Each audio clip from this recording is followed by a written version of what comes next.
Yes, go ahead.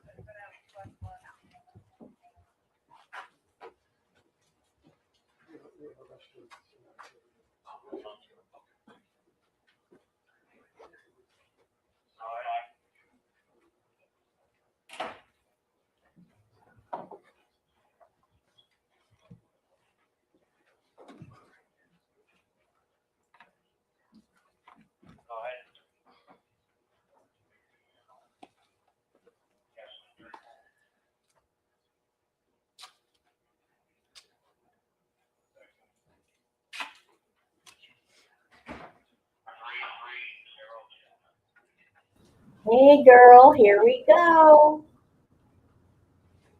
Hold on. Must prove three things beyond a reasonable doubt. First, that the defendant intentionally applied pressure on the throat or neck of Mila Adams. Second, that the pressure was substantial. And third, that the pressure interfered with the normal breathing.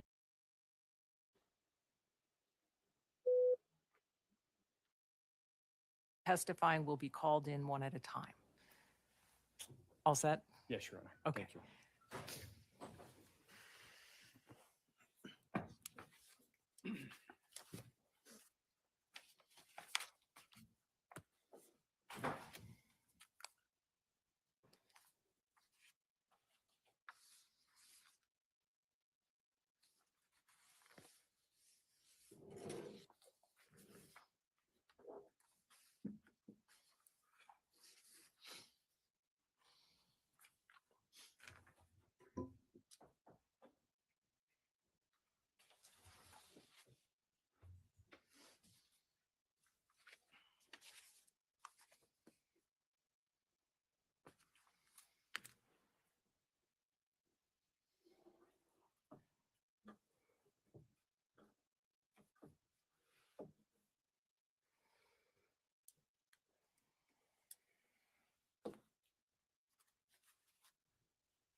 All rise, jurors enter.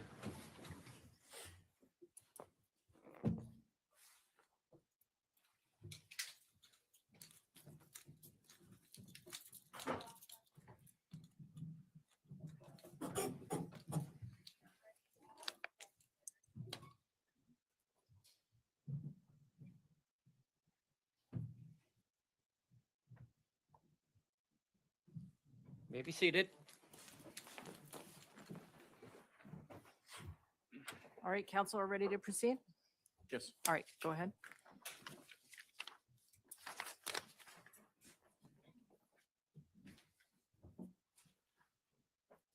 Good morning.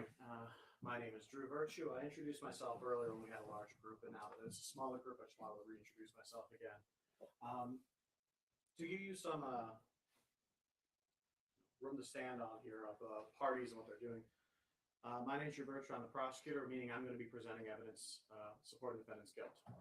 Defense counsel will be representing their client.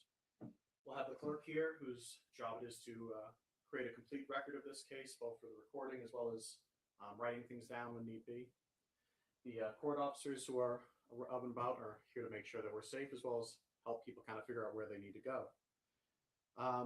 The judge's job is to, kind of clunky term from law school, be the master of the law. And that leaves you guys, which equally clunky term for the jury is the master of the facts. It's the idea that it's your job, it's your exclusive job, your special job to determine the facts at stake that we're talking about, what actually happened. And this is concerning about what happened on December 2nd of 2025. Now, you're going to have an opportunity to hear from some witnesses. You're going to have an opportunity to hear from Miss Mila Adams. She'll tell you about her career as a private chef. She'll tell you how she came to know the defendant, about how she came to be working as a chef for him. She'll tell you about her experience working for Mr. Diggs. I expect she'll tell you about a disagreement she had with some members of his staff. And then I expect that she'll tell you about what happened on December 2nd. And I remind you, it's your job here today to determine what happened on December 2nd. I expect Ms. Mila Adams, when she takes that stand, she'll tell you how she was texting with the defendant, her boss, Mr. Diggs. That on that text, they started arguing, they started name calling. I expect she'll tell you how she was in her bedroom at his house, how he entered her bedroom, walked up to her, and slapped her. I expect she's going to tell you how he put her in a headlock, the difficulty she had breathing, that he threw her on the bed, and then he left. I expect she's going to tell you then how that affected her, what she did after her, how she continued working for him afterwards, how she had a dispute with him over a payment, how his staff told her that she needed to sign a non-disclosure agreement to get paid. I expect she'll tell you that it wasn't until after this incident on December 2nd that anyone talked to her about a non-disclosure agreement. I expect for her to tell you how she eventually left that job as a chef, Mr. Diggs, and how she eventually reported what happened to her to the police. You'll also have an opportunity to hear from an officer from the Dedham Police, one Kenneth Ellis.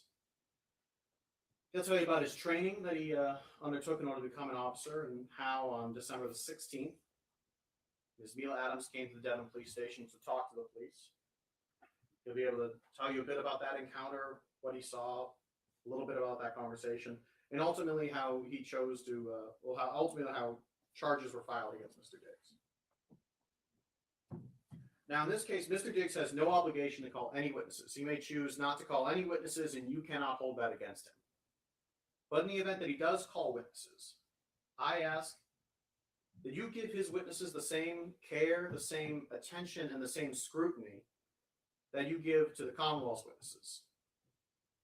It's part of your job as jurors, as the master of the facts, to listen to every witness, to pay attention, and to assess their credibility. In doing so, I ask that you keep two things in mind. One, what the witness had an opportunity to see or not to see. Whether the witness had an actual opportunity to witness the crime or just saw things in and around it. And two, what sort of financial relationship each witness had to Mr. Diggs. I imagine the defense may argue that Ms. Adams' financial dispute with Mr. Diggs is an important part of this case, and I'd say it is an important part of this case. But just in the same way that her financial relationship to Mr. Diggs is important, so is all the witnesses' financial relationship to Mr. Diggs. Now, at the conclusion of evidence, I'll have an opportunity to come back to you again. During that time, closing arguments, I'll ask you to come to a decision based on the evidence you heard. But right now, what I'm asking you is to not come to any decisions. Right now, your main job is to listen. It's to pay attention, to give every bit of evidence the attention and the scrutiny it deserves. And when I say every bit of evidence, I do mean every bit of evidence, because in cases like this, every bit of evidence is important. Thank you. Counsel, do you care to open? Thank you, Your Honor. Good afternoon, again, ladies and gentlemen. The assault the Commonwealth just described in their opening statement in only a few sentences. It never happened. Did not happen. There was no strangulation. There was no assault. There was no incident on December 2nd or any other day. There were 6 people in Mr. Diggs' home on December 2nd, and not one heard or saw anything out of the ordinary. The Commonwealth has no physical evidence. There are no medical records. There are no photos or videos showing any injuries. There are videos showing no injuries at all. Pay attention to where those came from. On December 16th, as the Commonwealth just said, Ms. Adams went to the police, and you will learn that after that, the very day the complaint issued in this case, December 29th, demands for money from Mr. Diggs began coming from Ms. Adams's agents, starting the end of December on the 29th with over $19,000, and the most recent being a sum for quite a bit more. My name, again, is Andrew Kettlewell, and with my partner, Ms. Silva, we represent Stefon Diggs, who I'm actually going to ask to stand up for a moment. Mr. Diggs is a 33-year-old professional football player and businessman. He played for the New England Patriots last year. He's from Maryland. He's joined here with his mother. Thank you. You're going to learn, ladies and gentlemen, that December 2nd, 2025 was a day like any other for Stefon Diggs. He was in a good mood. The Patriots had played the night before. They'd won. He played well. He was going to head into work on December 2nd, just like any other day after a game, for treatment, film review, team meetings. And that night, on December 2nd, 2025, he and his closest friends were scheduled to fly to Miami, Florida. That was for the 1 week off he had during the season, the 1 week of vacation. It's called a bye week. During that day, after he went to work, friends began arriving at his house, folks who were also joining him on the trip to Miami. There were other people in his house. One of those people who I expect you're going to hear from is his assistant, Janelle Salas. You'll hear people refer to her as Sunny. You're going to hear from Miss Salas that for the entire afternoon, she was in Mr. Diggs' home in Dedham on Schoolmaster Street, sitting in the kind of main area, living room, kitchen area, watching people come and go. And she was getting things ready for the trip that night. Miss Adams, you're going to hear, was also in that house. She lived and worked in that house as Mr. Diggs' chef for the regular season. And that was from July 2025 to December 2025. That morning, Miss Adams was not happy. Instead, she was quietly seething about being left off that trip to Miami. I mentioned they were going to Miami that night and that Mr. Diggs is a businessman. In Miami, you're going to hear that there was an art show where a furniture line he collaborated with a person on was being displayed. But also in Miami, you're going to hear that Mr. Diggs had a birthday party. He had just turned 33, and that there was a week's worth of fun. And Miss Adams initially was expected to be on the trip, but she had been left off. She'd been left off because she'd spent the previous several days feuding with that business partner from the furniture line who was in Miami. And that person's name is Lindsay. I'm going to get back to that in one moment. Why was Miss Adams so frustrated that morning? Why was she so upset about Mr. Diggs taking Miss Lindsay's side in a feud over hers? It's because Miss Adams wasn't just a chef. She had known Mr. Diggs for years previous to ever working for him. They had been friends, and at times they'd been friends with benefits. That relationship had led to Miss Adams getting the job to cook for Mr. Diggs. She got to live in the house. She went to games. She sat with the owners of an NFL team, went to parties. She was paid $2,000 a week in reimbursement for what she claimed she spent on groceries. And she had plenty of opportunity to talk to Mr. Diggs about trying to get him to invest in her to open her dream restaurant. As that season wore on, her place in Mr. Diggs' circle began to slip. And things came to a head in late November when that issue that I just mentioned, the feud between her and this person named Lindsay, popped up. That feud, it's about an anonymous blog post that was posted on the internet. Lindsay said that Miss Adams posted it. Miss Adams said Lindsay was the problem. The blog, the drama, all of that, it's not important to this case. What is important is that by December 2nd, 2025, Miss Adams was furious. She was upset about being left off the trip. She was upset about Mr. Diggs taking Lindsay's side over her in that argument. And so while he was at work, she was at the house. And you will see the text messages, I expect, that she sent to him that morning. You'll see her frustration boiled over. A quick word about those text messages. I expect you're going to see most, if not all, of these messages. And there's some language in there that is not typically courtroom appropriate. There's cursing, there's slang. The one thing I ask of you is that you don't let the way that the messages, the two parties in the messages communicated with one another, interfere with your ability to understand the content and to understand their importance. Because you're going to see what that exchange was about. You're going to see it was about this dispute about Miss Adams being left off the Miami trip and about Mr. Diggs picking somebody else's side over her.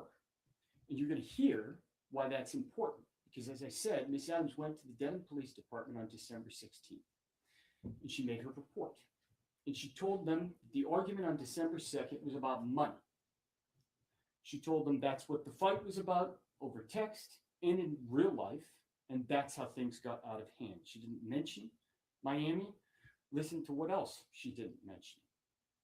And 2 days later, she sent the Denton Police Department a screenshot of the text messages she said, and you just heard the Commonwealth say, led into that fight.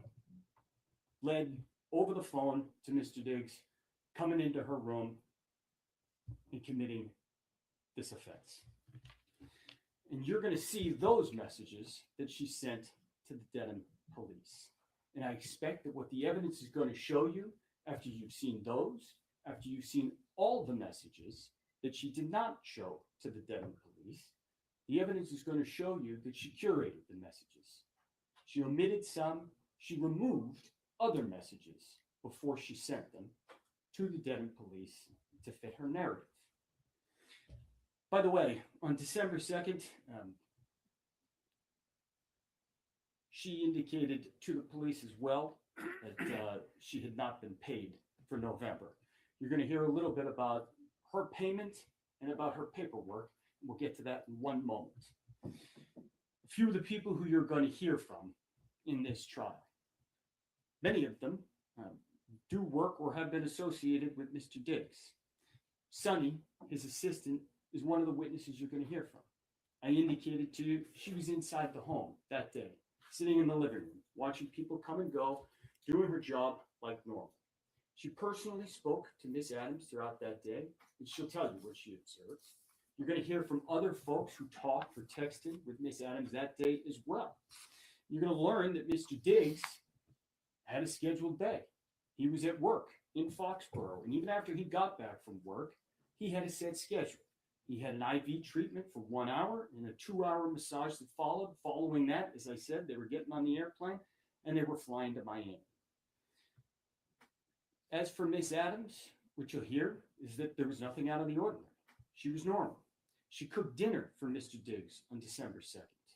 She chatted on the phone and spent the afternoon and early evening in the house. And that night, she flew to New York City to spend her week off with friends. Now, I've said normal a few times already in this case. Let me pause and tell you what normal was like in the Diggs house. Mr. Diggs is a highly regarded professional athlete. He owns a clothing line, a furniture line that I've already mentioned, and other businesses. And he's a public figure. He's a coterie of family, friends, and staff around him at all times. Good professional athletes are paid very well in this country, and Mr. Diggs is very good at his job. He has the means to support his friends, family, and staff, and he takes good care of his people. You're going to hear that on December 2nd, he was taking his entire entourage on an airplane down to Miami and putting them up for weeks' worth of events and parties, and that wasn't even out of the ordinary. So normal in the Mr. Diggs house is a little bit different from normal in your house or mine. But just like any other person in this country, rich or poor, Mr. Diggs sits here an innocent man.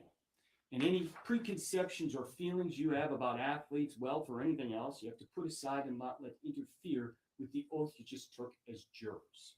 So we've talked about December 2nd because that's the day Miss Adams claimed this incident occurred. You're going to hear about other days as well. You'll hear a little bit, like I said, about that November blog incident because it led up to the text exchange on December 2nd. The text exchange, the Commonwealth just told you, led into this physical assault that Miss Adams claims occurred. You also heard a moment ago that she flew to New York City that night. And I expect that you're going to hear from the people she stayed with in New York City. Their names are Shai Charles and Natalia Moses. They're both hairstylists who live in New York City, and you're going to see videos from Miss Adams' trip to New York City. Videos recorded only hours after she had landed, hours after this alleged incident had occurred. Videos from later that week, the next day, and a few days after that. And when you hear about those videos, ask yourself, what am I seeing? Where did the information come from? And what can it tell me? Ask yourself whether what is depicted on those videos is consistent with the Commonwealth's theory that Miss Adams was brutally assaulted by a professional athlete in her bedroom on December 2nd. Ask yourself, what would you expect to see from what the Commonwealth just described in a person's demeanor and physically on their body? There's an old axiom that the simplest answer that accounts for all the facts, that is the true answer. See if the Commonwealth's theory accounts for all of the evidence that you're going to get to see over the next day and a half. One other thing that you are going to hear, the Commonwealth mentioned it briefly for a moment there, was that Miss Adams returned to the house in Dedham. You're going to learn that happened on December 9th, 1 week after she went to New York City. One thing you will learn about that return is that on December 16th, she told the police that she was only going there to pack her things. The evidence will show you that that was not true. She actually went back to work just like nothing had happened. Pay very close attention to the details surrounding her return on December 9th. How she got there, what she was doing, what happened after she got back to the house in the middle of the night at about 11:30 p.m. and walked in unaccompanied. Listen for those details about what she did then and what happened after, and ask yourself whether it tends to corroborate the story the Commonwealth just told you, that she was violently assaulted and strangled on December 2nd, or whether it instead suggests that nothing happened on December 2nd. As I said, after Miss Adams got back to work on December 9th, she tried to pretend that things were fine. She tried to get back in Mr. Diggs's good graces to get him to forget about the text exchange back on December 2nd. But the damage, the argument they had on December 2nd was done, and she couldn't get back into his good graces. And even worse, she was now coming back and going to have to comply with the same rules that applied to everybody else. The Commonwealth already mentioned one of those. You're going to hear from Melissa Goddard, one of Mr. Diggs's bookkeepers who came up from Florida. She's going to tell you that she took over responsibility for Miss Adams's payment that fall, and that she found, because Miss Adams had had this previous relationship with Mr. Diggs, that she had never been onboarded as a normal contractor. She had never filled out any normal paperwork. And she told the assistant Sonny and Miss Adams that they needed to follow the normal procedures. Miss Adams needed to sign proper paperwork, including signing an NDA just like anybody else. And she needed to submit actual receipts for reimbursements, just like everybody else. And you're going to see that Miss Adams ignored those requests until she couldn't anymore. And that happened around December 13th. On December 13th, you're going to learn Miss Adams got an email about that paperwork, and she got upset. She got mad again, and there was another barrage of angry text messages to Mr. Diggs. And this time, she wound up getting herself fired for good. I expect that you're going to end up seeing those messages as well. Messages the police weren't told about, because the police weren't told she went back to work after December 9th. This time, some of those messages actually were about money, but also still the same Lindsay blog post issue of Mr. Diggs picking someone over her. The end of this exchange on December 13th was more specific than December 2nd. Mr. Diggs sent $2,000 via Apple Pay that Ms. Adams claimed she owed, and told her she did not need to worry about cooking for him anymore. She was out, and this time she knew there was no getting back in. And listen to what happened when you hear the evidence after that, after December 13th. 3 days later, as you've already heard, Miss Adams went to the police. She didn't tell them about December 13th or that she'd been fired. Instead, she told them a made-up story. She was furious and she wanted Mr. Diggs to pay in every sense of that word. And what you will hear is that her demands for money, as I said, began on December 29th, the same day the criminal complaint issued in this case. You will also hear that as this case has gone on and public pressure has grown, that number has only gone up. And I will let her tell you what number she is now demanding from Mr. Diggs. Ladies and gentlemen, Mr. Diggs sits here an innocent man. That's the beauty of the American justice system. You heard a little bit about the way trial works. You heard that the burden is entirely on the Commonwealth to prove its case. Their burden, proof beyond a reasonable doubt, it's the highest burden in our system. And as Mr. Virtue mentioned, Mr. Diggs has no burden whatsoever. One thing Mr. Virtue and I agree on, be skeptical with every witness. And financial incentives certainly do play a role in this case. We will call witnesses. We do so to give you the fullest possible picture of what happened and what did not happen on December 2nd, to give you the clearest picture of the truth. But that does not mean that we have to prove a single thing.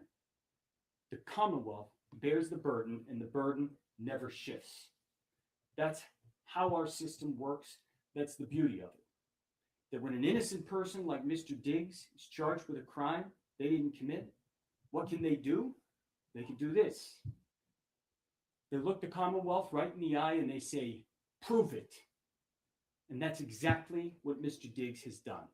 That's why you are here, ladies and gentlemen. That's what a trial is. Mr. Diggs has chosen to place his fate in your hands. You, ladies and gentlemen, are the most important part of our system. I thank you, and Mr. Diggs thanks you for being here and for your service. You are the only people who can and who must hold the government to its burden. And the way you do that, it's not fancy. It's by using your common sense, your life experience, tools you use every day of your life to weigh credibility and to make decisions. And our system depends on that. You are the judges of credibility. And so I ask that you listen carefully, you should keep your full attention while you're here, and that you remember that the simplest answer that accounts for all the facts is the true answer. One of the worst things that a person can go through is to be charged with a crime that they didn't commit, especially in a situation like this one, where the charge hinges entirely on the word of a single person, and that person has millions of reasons to lie. So let's have a trial. And at the end of it, at the end of all the evidence, after you have heard it, I'm going to have the opportunity to come back and discuss the evidence as well. And at that time, I'm going to ask you to deliver what I expect will be the only true and just verdict in this case. And I can tell you right now that that will be to find Stefon Diggs not guilty. Thank you. Thank you, counsel.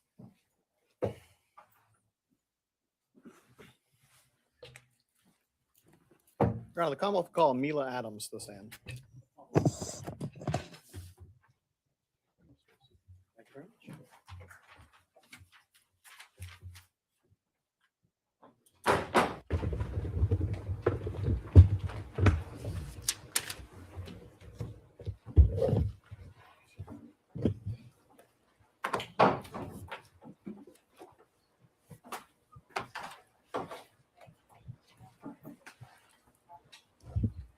Thank you very much. Please raise your right hand. You solemnly swear the testimony you're about to give in this hearing shall be the truth, the whole truth, and nothing but the truth, so help you God. May I inquire? You may. Good afternoon. Good afternoon. Could you please state your name and spell your last name for the record? Jamila, Jamila, Adams, ADAMS. And do you normally go by Jamila or I go by Mila. Mila? Okay. And what do you do for a living? I am a professional chef. I have been working in the industry for 13 years. So you're a professional chef. Do you work in kitchens and? I work privately for athletes, prominent figures, and wealthy families. So you're a private. Is there a difference between a private chef and personal chef? Are those the same things, or? It's pretty much the same thing. And how long do you say you've been a private chef? 13 years. 13 years. And what sort of training did you take to become a chef? I went to school for clinical psychology, so I have a degree in psychology. But I followed my passion in cooking because I grew up in the South and we cook. So I did some training in France and also Italy. And kind of very generally, what does a private chef do? We provide daily meals for our clients. So that would be breakfast, lunch, dinner, snacks. It's typically a live-in situation. So readily available to them, kind of like 24 hours a day. So I would say it's based on clients' needs. So And each client would, whatever your health goals were or health issues were, I will help you get better. so you mentioned a little bit about what kind of clientele have you worked for? Athletes, entertainers, And without naming names, what kind of athletes or entertainers do you mean? singers, football players, basketball players, baseball players, And are these professionals? very professional. How much do you make in that job? It ranges depending on the needs they need from me. If it's a full-time live-in, it can range from anywhere $5,300 a week to $10,000. Turning your attention now to a Mr. Stefon Diggs. Do you know Mr. Stefon Diggs? Yes, And how do you know him? I've known Stefon Diggs for over 4.5 years. And how'd you meet him? We met in December 22 through an Instagram message. He first wanted me to cook for him. And do you see him in the courtroom today? Yes. And could you identify him through? I see you're pointing at someone, but can you describe him just because we have to have everything on the record? You describe him either clothing he's wearing or hairstyle, anything like that? A blue shirt and blue tie and blue suit. Your Honor, may the record reflect that this witness has identified the defendant as Mr. Stefon Diggs. It will reflect that identification. Thank you. Over those 4 or so years, how would you characterize your relationship with Mr. Diggs? I would say it's complicated.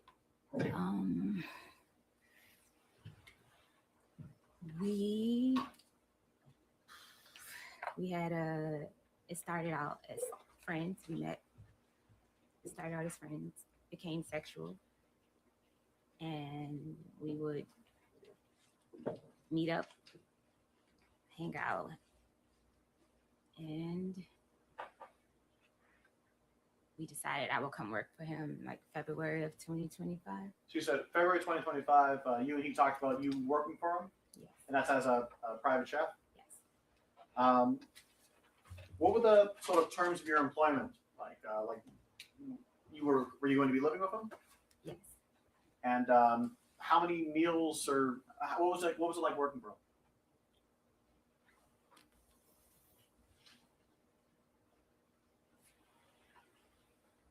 Can you say that again? Yeah, yes. So as far as your employment goes, what were your duties working as a Mr. Diggs private chef? My duties were to make all his meals, his snacks, basically get him healthy. That was the start of our initially hiring me. He was coming back. It was his comeback year. And I wanted to help him get healthy, to eat better too. So how does it, do you create a menu? Does he just tell you what he wants? Do you I'm skilled with recovery. So I knew what it would take to get him, help him get healthy and stay healthy. To help him change his diet. So it was more so like diet change would be the focus, and just overall help. and did you would you cook just for him or for other people as well? Yes, I would cook for whoever was in the house. And I know you mentioned earlier your breakfast. Is that the sort of standard? Was it every day breakfast, lunch, dinner, and then? Yes, breakfast, lunch, dinner, snacks. And how much did you get paid for this? We agreed on $2,000 a week. And how did you get paid? Finance office would pay me. So you said that you, while this was staying in the house, in his house, right? Yes. Where was this house? 7 Schoolmasters Lane, In what town? Dedham. And could you describe this house? What was it? It was a single family home. What was it? Was it an apartment? Was it? Oh, it was a single family home's house. And how many floors was it? Basement, middle floor, a landing, and then top floor. So 3 floors. And so, where was the kitchen? The kitchen was downstairs on the floor you come into the house on. So the first floor. And that's where you did your chefing, cooking, baking. I don't know. Yes, where I did my cooking. Yes. Yes. And where did you stay in that house? I stayed on the top floor. And where was it in the house? It was up the landing all the way to the back, and it was over the kitchen. And was this a single bedroom that you had? Was it a suite? What was it? A single bedroom with a full bathroom. With a full bathroom. Was the bathroom off of the bedroom? It's the bedroom, and then you walk back into the bathroom. So It was in my room. Okay, so the entrance to the bathroom wasn't in the hallway; it was in the bedroom. Yes. Okay. And where was Mr. Diggs? Where was his bedroom? Up the first landing. Okay, so you said that there was the floor you come in on, a landing, and then Mr. Diggs' room. Mr. Diggs was on the landing. Yes. How long were you there in that house? From July 2025, July 20th, 21st. I can't remember the exact date right now. To December the 15th. And during that time, who was at the house with you? Mr. Diggs, his friends. Did he have other staff that lived there, or was it just? No, I was just living there. He had friends that basically lived there. Okay.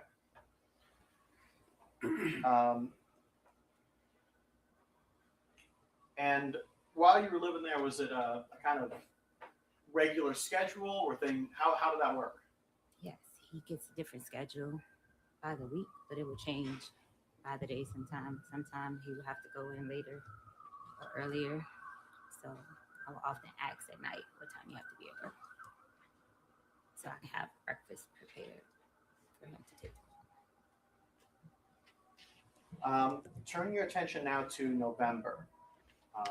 Around November, did any sort of friction occur between members of his staff? Yes. And what was that? Friction. Say that again. Did Friction it- to his friction. was there any sort of maybe I should say this. What, if anything, happened near the end of November? Yes.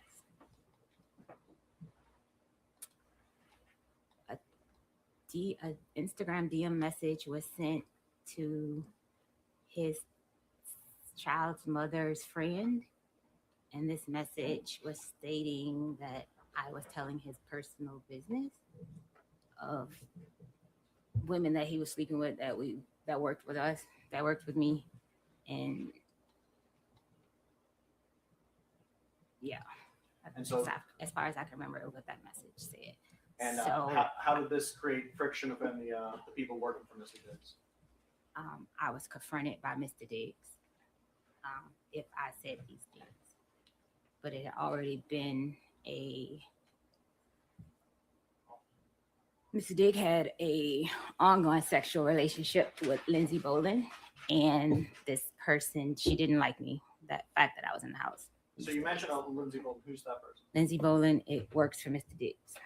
And how? Like, what does she do? I can't quite answer it. I just know he provides housing, So taser. she's someone I who don't works know. for him. Yeah, she works for him. And so you and Lindsay get into any sort of argument, you mean, or? We didn't get in. We got in an argument after Mr. Dix confronted me. She sent me a message first, per his instruction, and called me a name. Excuse my language, guys. A bitch, and she just went on and on and on in this message about me. Objection, Your Honor. Maybe we heard it side by. Yeah.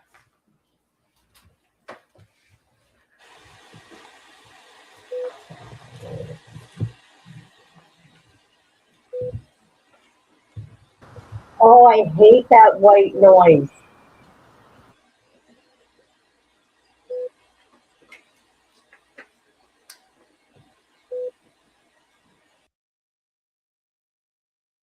I believe her. Yes, I do. I don't know what you guys think, but I believe her. He thinks and shit don't stink, and he always looks angry. Okay, and his track record tells you otherwise. Okay, okay. Um, Text messages. There's that, and I don't care for his attorney. I know he's doing his job, but oh my God, he laid out the whole case during opening statements. Oh my God, he lost me. However, unfortunately, I have a feeling that he's going to win. You said the whole staff. I wasn't finished on that last question. That's fine, but I'm asking questions now. Okay. So at some point, members of the staff were supposed to go down to Miami, right? Yes. When you said the whole staff, how many people was this? His assistant, myself, and his friends. Who was in? And did you end up going down to Miami? No. And why is that? Mr. Dix told me that I couldn't go because me and her had an issue from November 26th issue.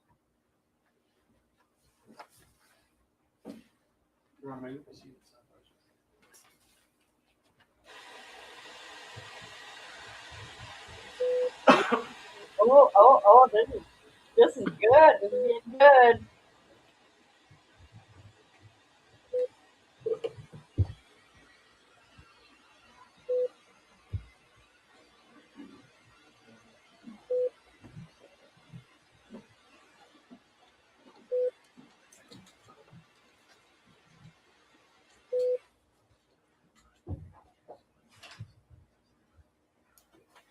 All right, jurors, at this point, we are approaching the luncheon recess, so I am going to release you to the lunch break. We will resume in about an hour, just about 5 to 2.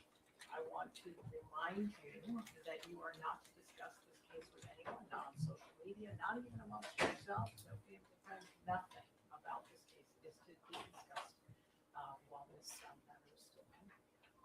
Instructed earlier about that. I want to remind you as well now, and you should have your lunch waiting for you. All right, jurors can step down this way, please.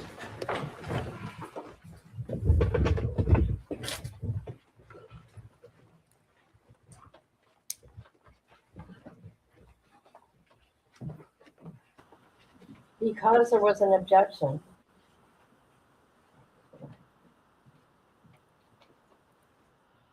Okay, so there's that. Boy, okay. My God. Yeah, thanks to his team.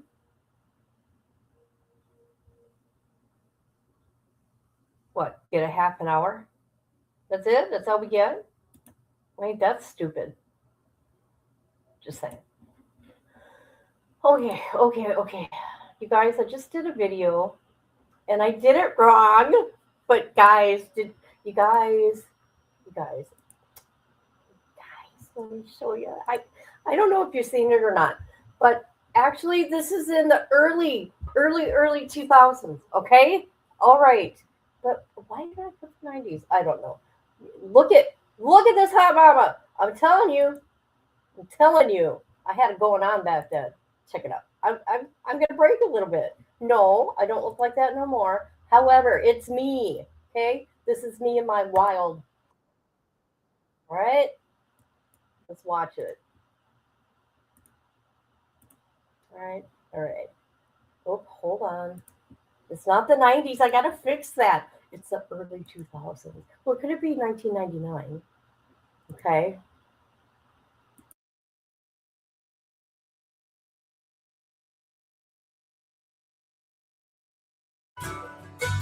And I give up forever to touch you, 'cause I know that you feel me somehow. You're the closest to heaven that I'll ever be, and I don't wanna go home right now. And all I could taste is this moment, and all I can breathe is your light. And sooner or later it's over.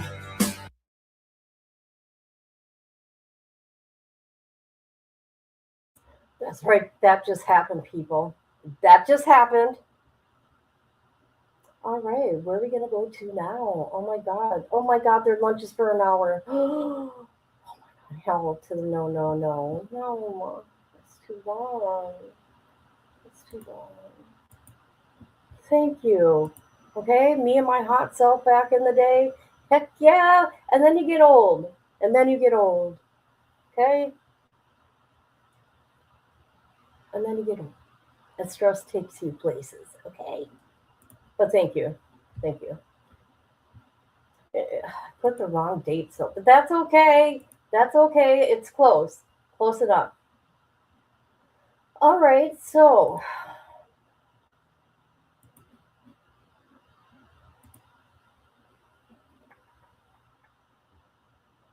what do we want to do? I have an appointment at 7:15, so I'm leaving at 7 o'clock. That's tonight to get my hair trimmed, just to trim. And that's it. That's it. Hold on a minute. I want to see how long they've been on lunch break. Cool. They should be back in like 15 minutes, guys. Let me see. Let me see.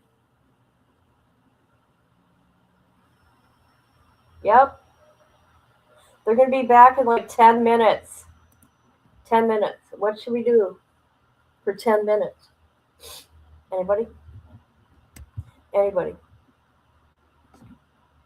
Would anybody like to respond? Anybody?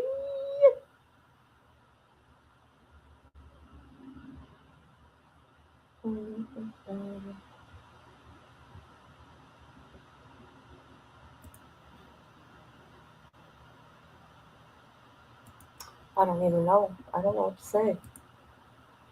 People, speak to me when I'm talking. I feel like I'm talking to myself. So I watched Vegas Profile Stories. He's a very, very, very, very nice man. Last night.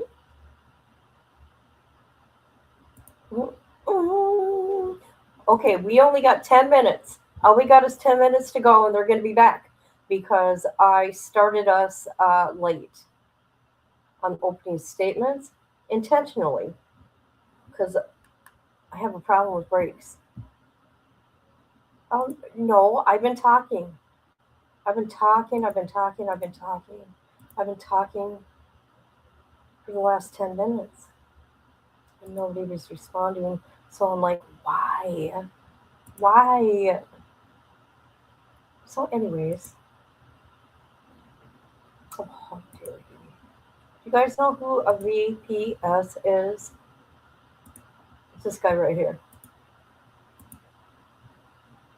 It was so funny. I went into his chat because I watch him and stuff. Okay, he's in the prison genre, as you would call it. Okay, but he does all sorts of things. I mean, look at he done the Whitakers, man. Okay, and it's like it's nice to hear other people's perspective on things. But it was so funny.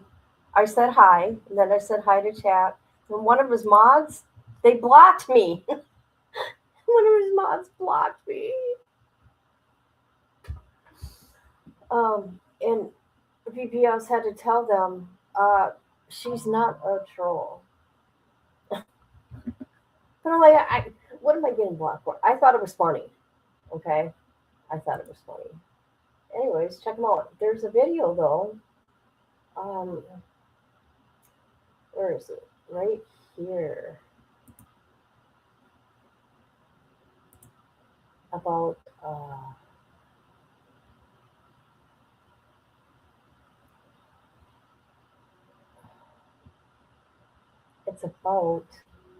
it's breakdown and footage of the Serenio's hit on Aryan warriors. Okay, at a prison. I mean, if you are into that kind of stuff, I am, right? But I just thought I'd share that. Yes, they blocked me, but they unblocked me because it was an accident. They thought it was somebody else. Is there another kid? I'm just ready to go by my first name, actually.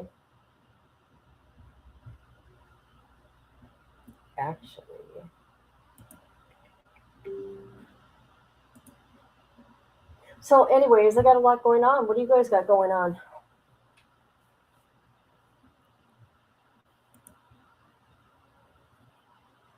Yeah.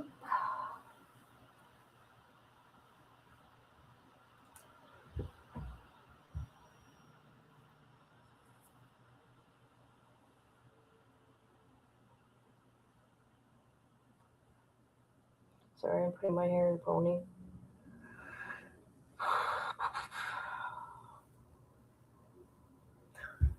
Although, I seen those pictures of me and I'm like, oh my God, the good old days. The best years of my life. No, you stay going back, kid. I'm just cleaning today after what I already told you. This is what I'm doing. Too many damn freaks out there. Yeah, but, yeah. So, this is what I'm doing. I'm doing this right here. I'm staring at a wall, looking at my dog, looking out the window,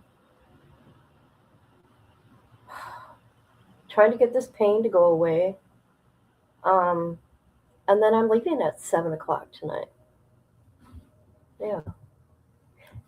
I wanted to cancel my appointment, but if you cancel, they take $25 from you because you got to put a card on, on whatever. I've been going there for years. Damn it.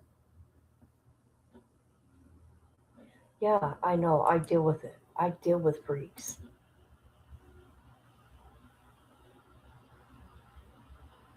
Yeah.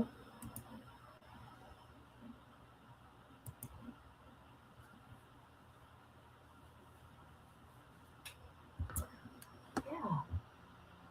Come on, get back, people. I am just one person that I do not have, like, patience. I do, but I don't.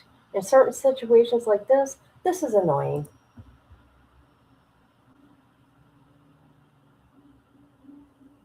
Okay, they should be coming any minute, actually.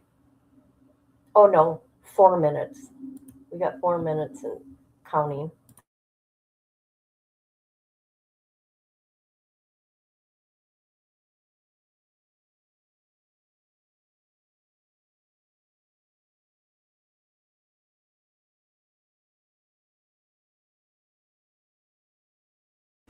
My phone just dinged, so I had to look. Um, So you know what I should have did, and I forgot. I should have emailed that doctor and had a conversation with her. That's what I should have done.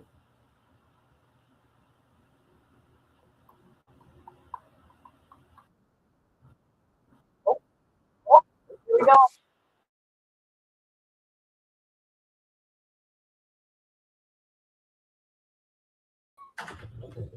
That's the video or the screenshot? Oh, okay.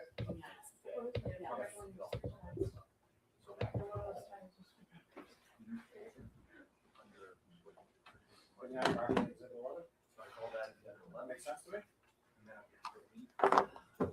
Well, what's going on there?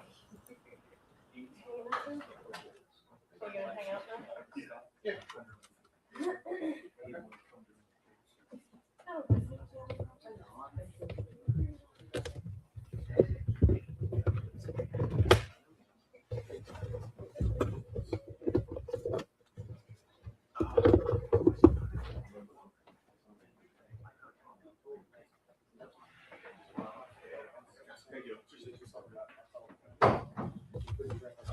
So that you're okay. There you go.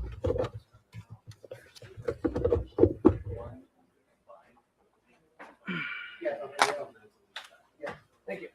So here will be exhibits 5 to 11. Oh, glad you got that. Oh, it also has the. So features. to, Okay, later, perfect, okay. send you over the card at 3 o'clock, so that you help everybody. Yeah. Do everything at once. Maybe you spend, it's gonna be too much meeting. Right. Bring up your card. Most of them need this. Okay. So the card they give to Okay. What was that, 25? Just make those up. 10, anyone that has this by this Say card. within 3:15-ish. So that way we can just break it up and not do everything at once. Um, I do have my camera in here with me too. I could read it out, or we could just give them the card and give them the reader. I think that we just passed it. Yeah, you're right. Instead of just sitting there for an hour. Yeah. We'll do. So once you start maybe an hour into it, I'll give you a call, you run out and do that.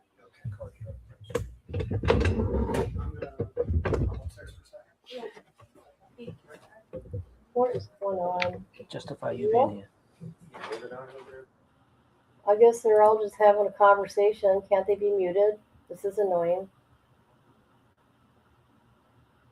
Hold on a minute. I'll just leave it like this for now. We can watch. Hello, barn dog. How are you?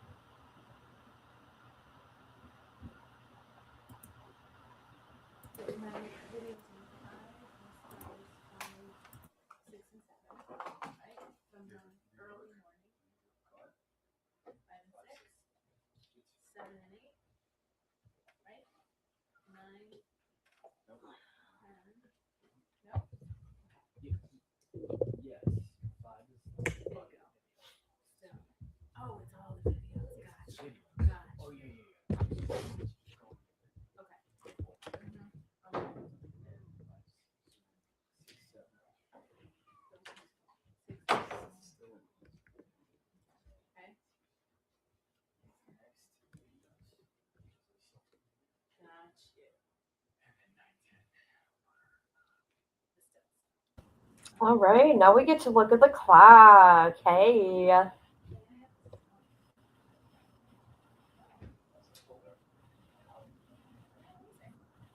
Which one? The other one? These are mine. We lose and stuff. These are mine.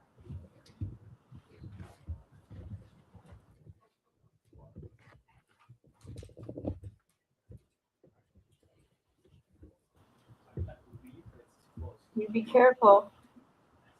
You be careful.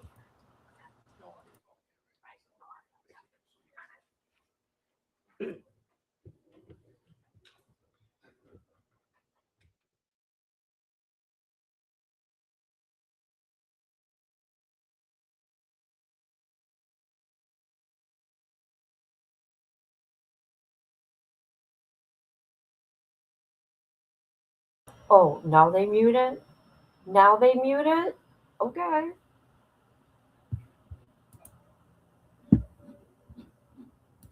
I gotta change the title on the video because I don't want to deceive people, right? Hold on, I gotta change the title. Sorry. Sorry, people, I gotta change it.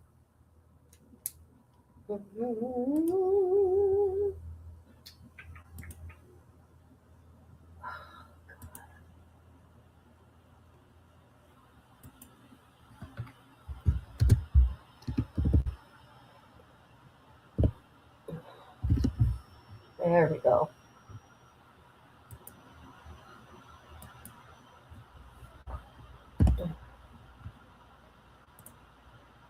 All right. There's that.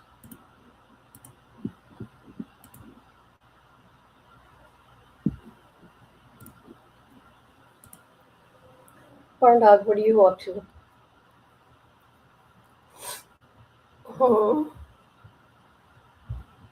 Amber's driving.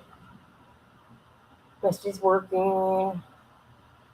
Patty's cleaning. Oh, I bet you're working. You're working. Ooh! I almost ended stream. Oops.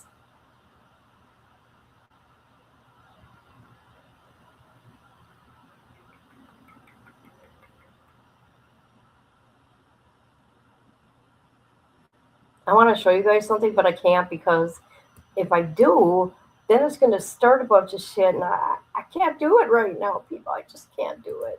Shit.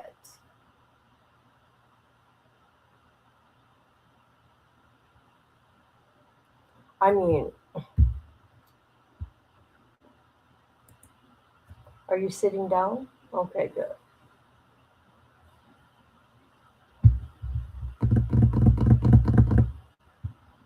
Look at this.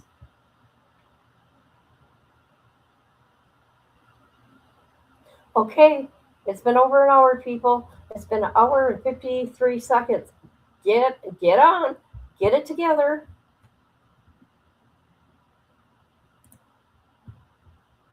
And I started late. Intentionally.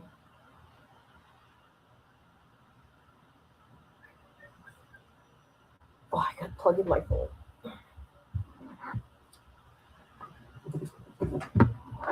Gonna make some noise here, people. Don't get alarmed.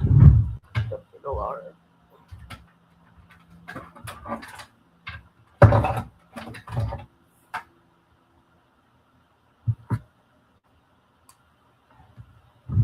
Whoa. Whoa. Sorry.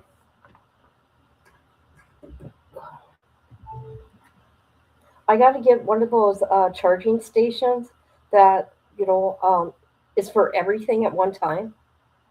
Because changing cords for different things is stupid. For real. For reals.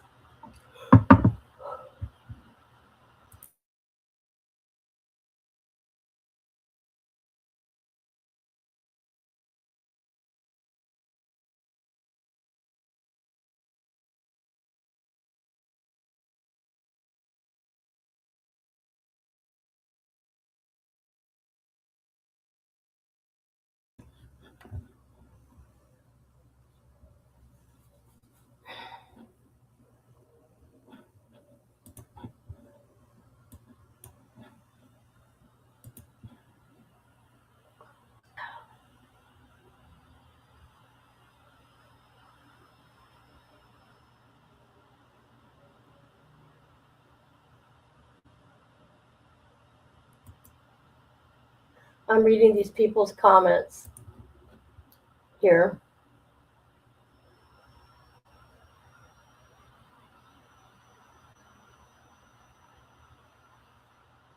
See,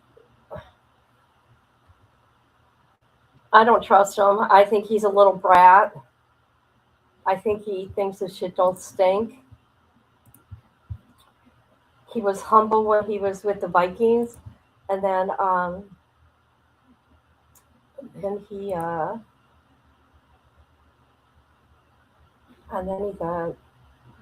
It's too good for everybody. Even Cardi B, for that matter. Just saying.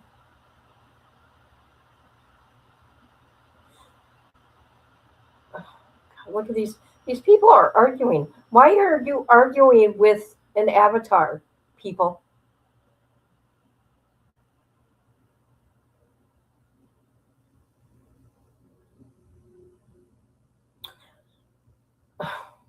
Okay.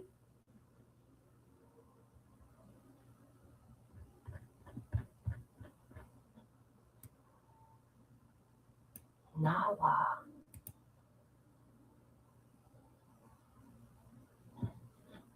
Um, hello? Anybody? What? All right. Here we go.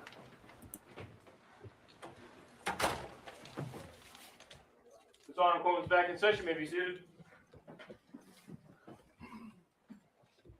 We're ready for the jurors. Thank you. Okay.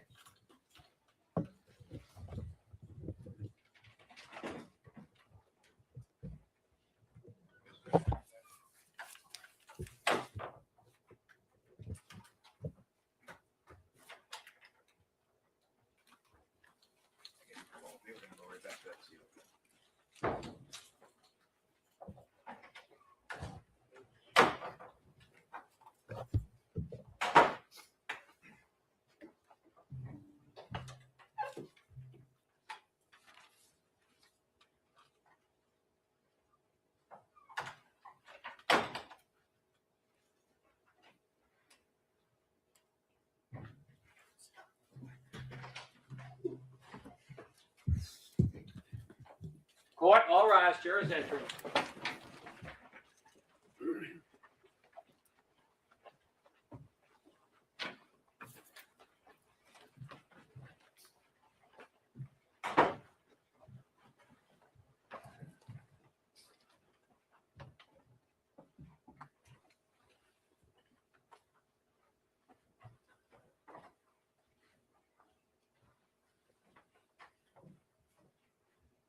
May be seated. All right, Ms. Adams, before we proceed, I'm going to ask you to do your best as you testify to keep your voice up. All right, we need to make sure that the person in the last row can hear you. All right? Yes. Thank you. Kamal, go ahead. Thank you, Honor.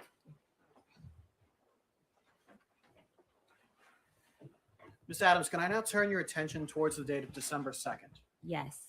Were you still employed by Mr. Diggs at this time? Yes. And where were you on December 2nd? I was in the house. 7 schoolmasters. Gotcha. And that day, what were you doing that day? I woke up in the morning, prepared breakfast.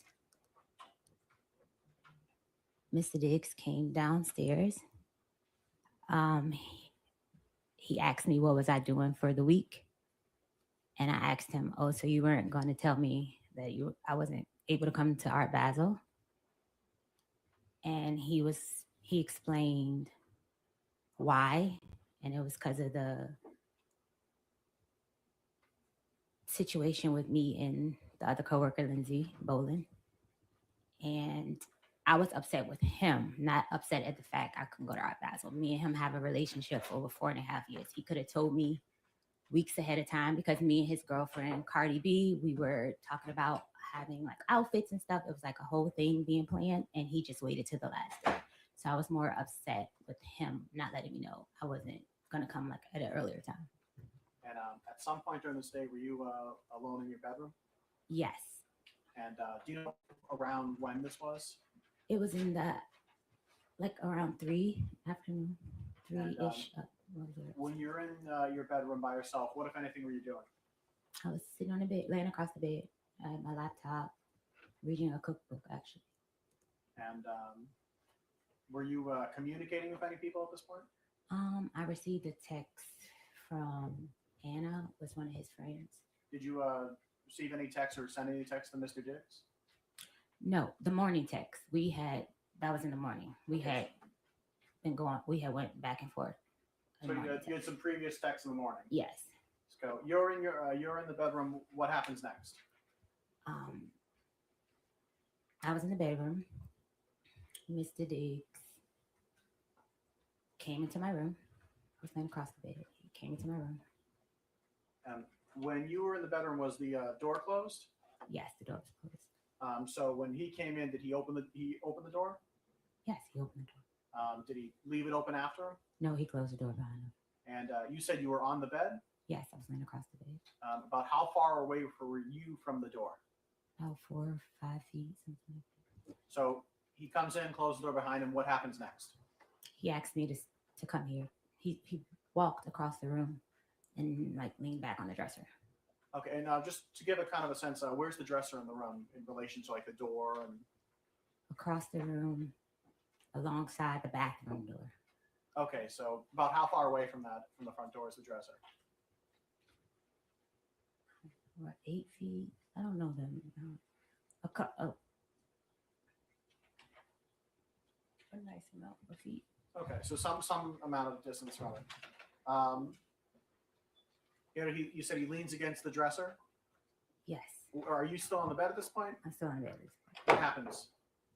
He comes in. He looks very angry. He was upset from the text exchange we were having. And in that text exchange, he was calling me bitches, and he was just very upset. But what happened in that room? He came in and he with intent to hurt me. No. What? Not his intent or anything. What actually happened? He was leaning against the dresser. He asked me to get up to come here. I got up off the bed and I came across to him and I stood in front of him, like I stood on the side of him because he was leaning back. I stood on the side of him and he was like, "What was all that shit you was talking?" And then what happened? And I was beginning to say, "You said," and I couldn't finish my statement and he smacked me. So when you say he smacked He you, smacked me with an open hand. do you know which hand he used? Right hand, right side of my Do you know face. which part of your face got hit? The right side of my face. And I know you're putting your hand against your cheek. Is it your cheek that got It was struck? my cheek that got hit. About how far away from you were you from him when that happened? I was at the end of the dresser. And where was he? He was in the, like in front of the other side of the dresser. So about how much space was in between you? Maybe 3 feet, 4 feet. So you said that he smacked. I want to use the word. Did you say smack or slap? I don't know what the word was. Smack. So he smacked you, Yeah. and then what happened? I went to try to like block him, like push him like this, like stop him. So again, I see you're pushing your hands out. I pushed up. He's way taller than me. I pushed up for him. How tall are you? 4'11", 5 feet. And how tall is he? Do you know? 6 feet, 6'1". So you pushed out and you made a motion with your hands. So does that mean you pushed with your hands Yes, around what, like his stomach, his chest, his shoulders? up to block his hand. Okay. And then what happened? And then he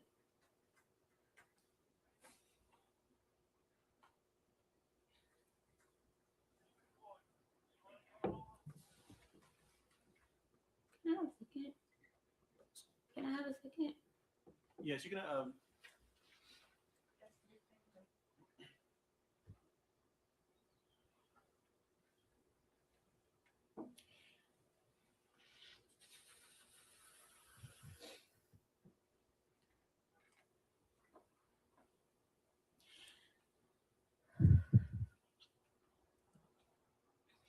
Right.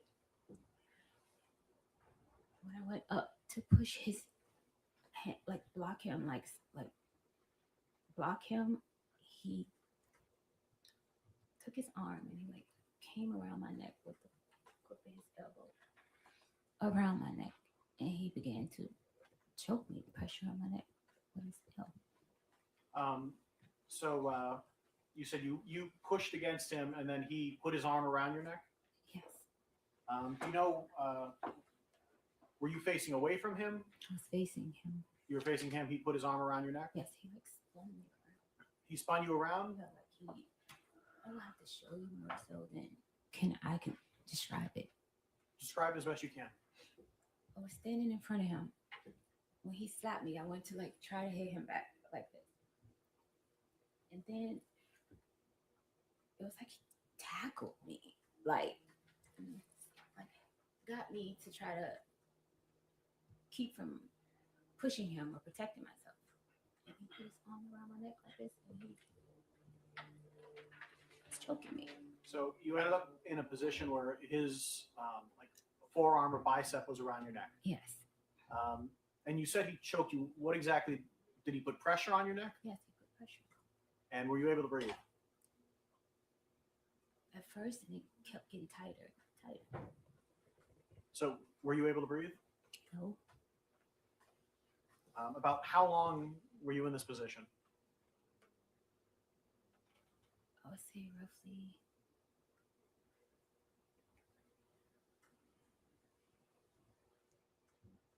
I can't recall the amount of time. I just know it went from the edge where we were in front of the dresser to the side of the bed to him falling on top of me on the bed. So about how far of a distance is that? About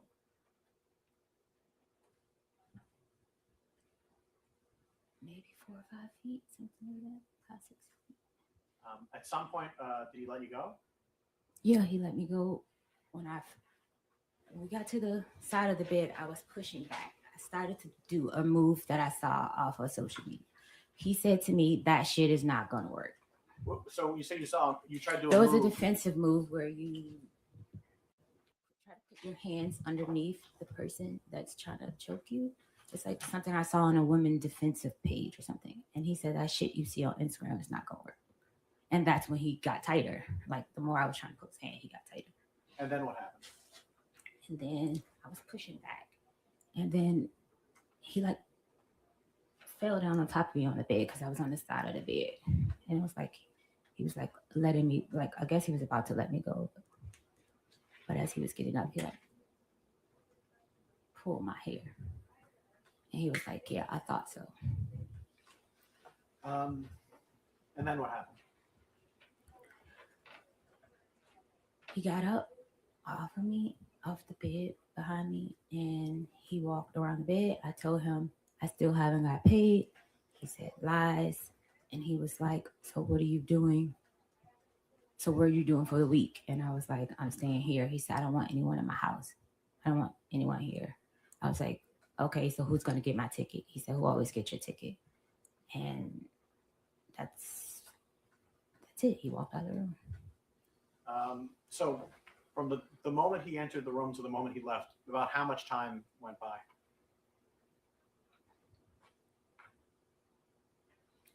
My last text to Anna was probably like 3:30 something. I text Sunny at 4:11, so it was between that time because I didn't have plans. I didn't have money to go anywhere to travel, so I know. I know, but just the question was about how long time. It was just in between that time. I can't say exact, but I know it's before 4:11.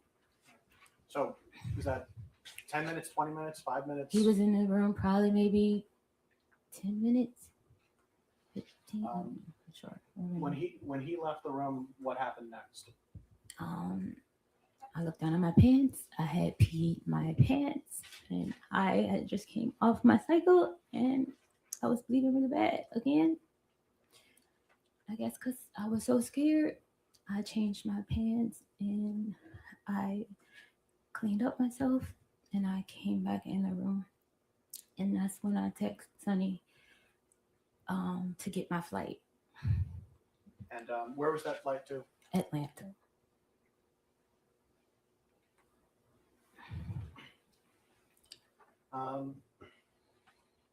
At some point, did you exit your? When you said you went to your bathroom, was that the bathroom that's connected to the bedroom, right? Yes. At some point, did you leave out your bedroom again? I didn't leave out my bedroom till later in the afternoon. But so at some point later on, you did. Do you know about how long you stayed there? In my bedroom? A while, because I was trying to figure out what I was going to do.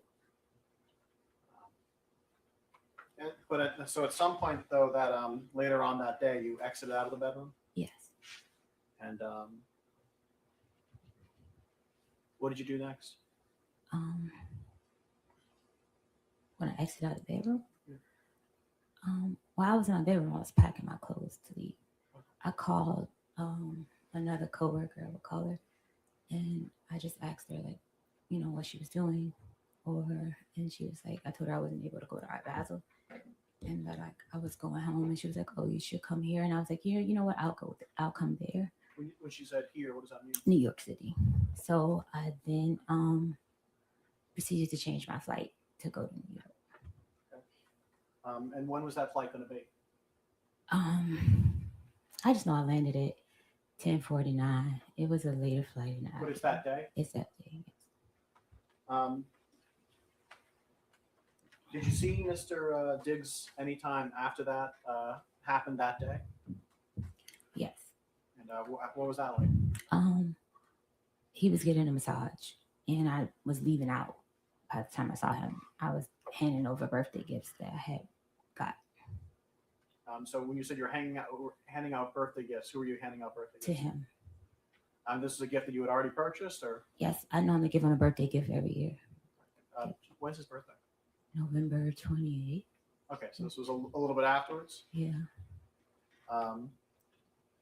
So at some point, did you leave this house? Yes. How did you leave to get to the airport?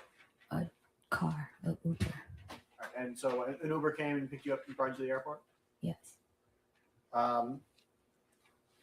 You went to New York. Was it New York City or New York State? New York City. Also New York City, yeah. Mm-hmm. And who did you meet up in New York City? I met up with Shy Charles, and she picked me up from the airport, and we went to pick up her friend Natalia, and then we went to her ex-husband's house to pick up something or to do something she had to do. We were there. We ordered wings and watched a movie, watched some videos. And did you tell anyone here about what had happened to you? No, I didn't tell anyone there because they have their own interpersonal sexual relationship. So I wouldn't have never told her anything like that. How long did you stay in New York? I stayed in New York Tuesday to Tuesday, so 7 days a week. And did you come back to Massachusetts? Yes. And did you come back to working for Mr. Diggs? Yes.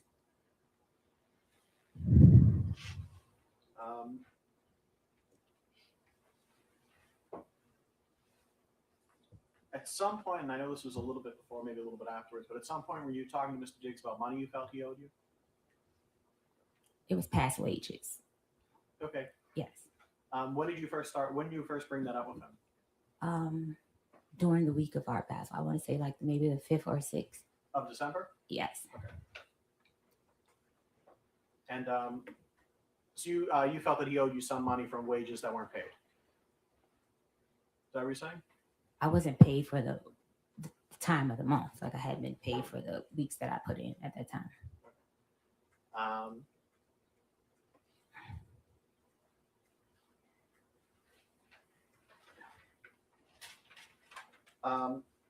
And who did you talk to Mr. Diggs directly? Or did you talk to his finance people? Who did you talk to about this? It was a chain of command. Like I would talk to his assistant. But his assistant was under investigation for stealing watches and money. So I don't know if my things. That portion of the answer will be stricken from the record, and the jurors will disregard it, give it no consideration during court deliberation. Please answer the question asked. Commonwealth, next question. Thank you, Your Honor. At some point, did someone from Mr. Diggs bring up a non-disclosure agreement? Yes, Mr. Diggs likes to abuse people and try to hide his abuse. That objection is sustained. That portion of the witness's answer will be stricken, and the jurors will disregard it during court deliberations. You are given no consideration and do not give a reason. Next question. At some point, were you given some information about a non-disclosure agreement by someone who worked for Mr. Diggs? Yes. And when was this? a couple days after the assault.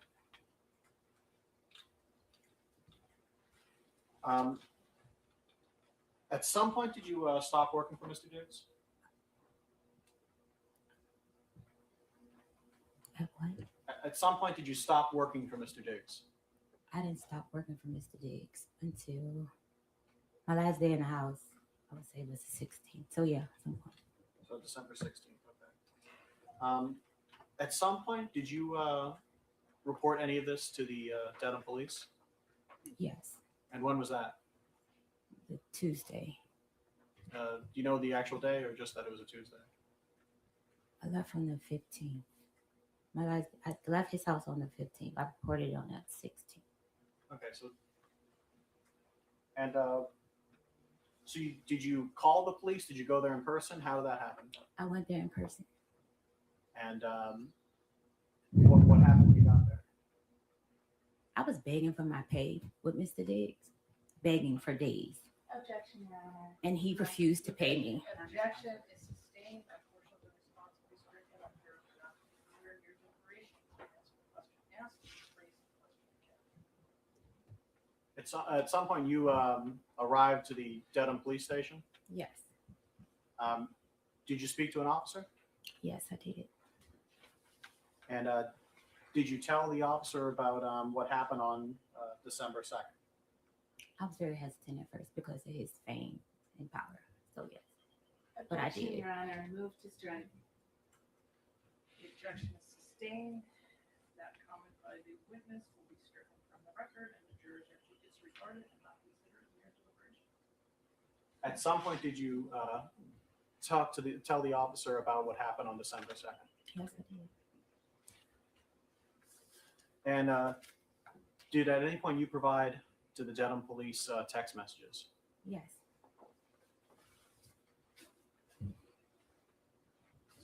Your Honor, may I approach?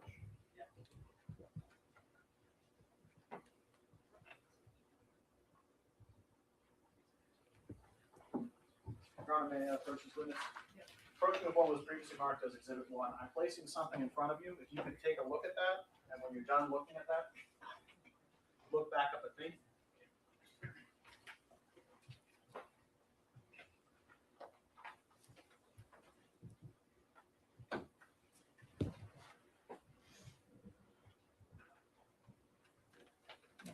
Do you recognize what that is? Yes. What is that? It's a text message exchange between me and Mr. Diggs. And is this the text message exchange that you provided to the Dedham police? Yes.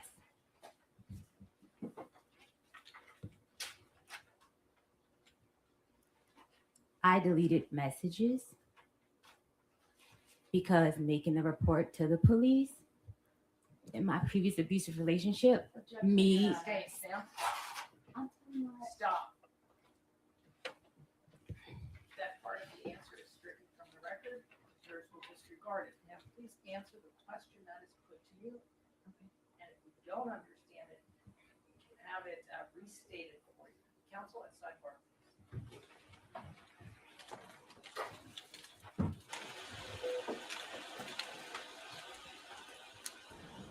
You got to get it together. I mean, if she wants to win this case, we all know he's a piece of shit. Well, I do. Well, no, I don't know him in real life, but you can just tell, okay? And you're right. She's trying to tell some tea, but now ain't the time.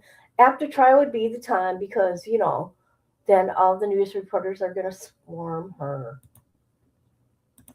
Oh, look at that little baby Diggs. That little baby.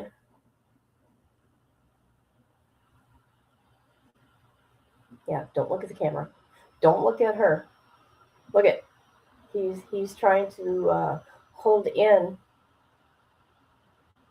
He's pissed, you guys. Look at him. He's mad.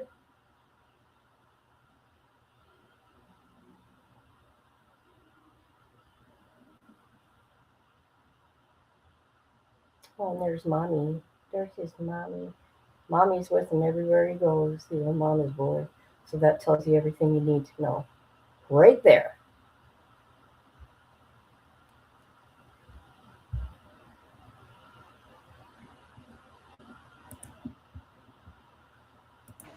turning your attention to what is marked as Exhibit 2, do you recognize what this is?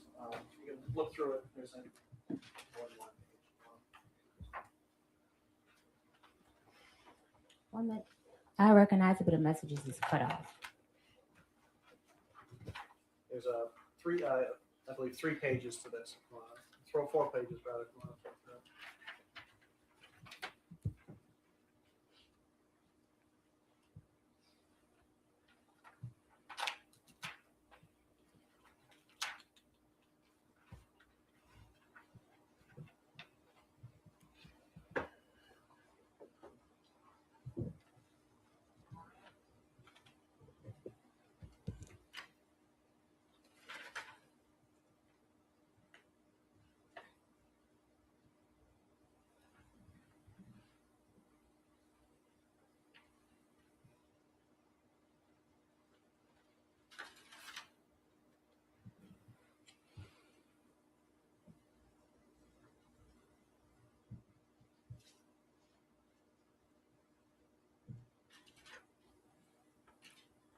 Yes. Do you recognize this? What these is? Yes. And what is this? This was in a text exchange Between whom? between me and Mr. Diggs. And when was this text exchange from? The morning into noon on 12/2. Of December 2nd? Yes. Is there a difference between the text messages that you provided to the Dedham police and the text messages that are here? Yes. And what is that difference? I deleted bet and pussy, and I'm ruining that bitch life. Not mistaken. Yeah.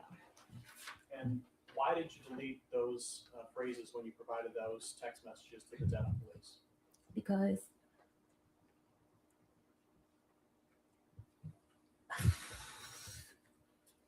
when I was abused in my previous relationship, when I would say things, The objection is sustained. he would. The objection is sustained. There's no question there. Again, the jurors will disregard it. Sidebar.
All rise. Jurors can step down this way, please.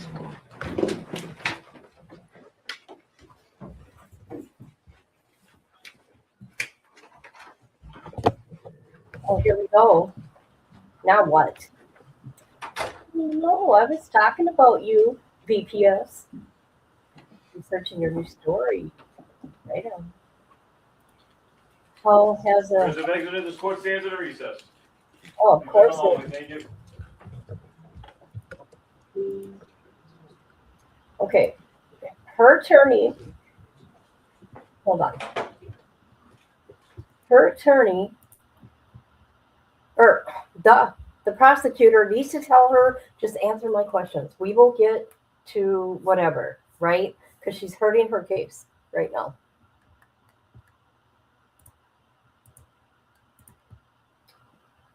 Is that for me? Am I too loud? Am I too loud there? Patty.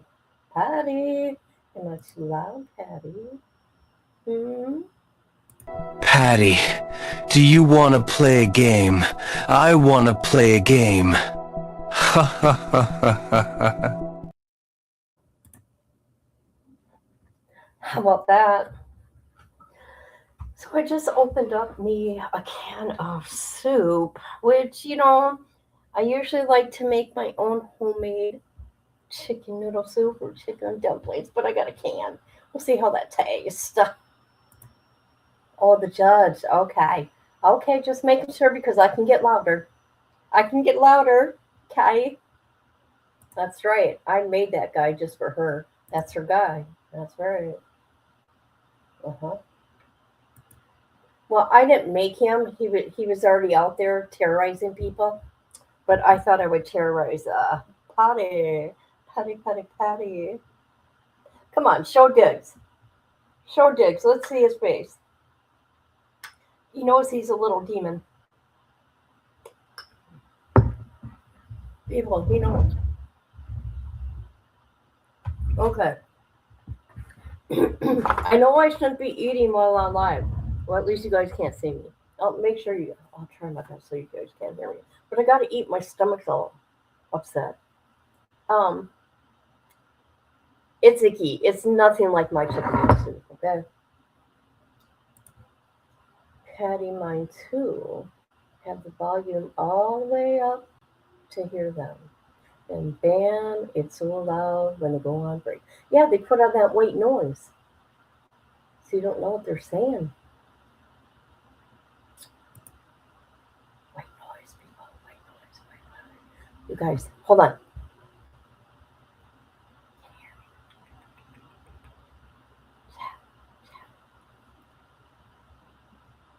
Put a fire in the chat. If you can hear me.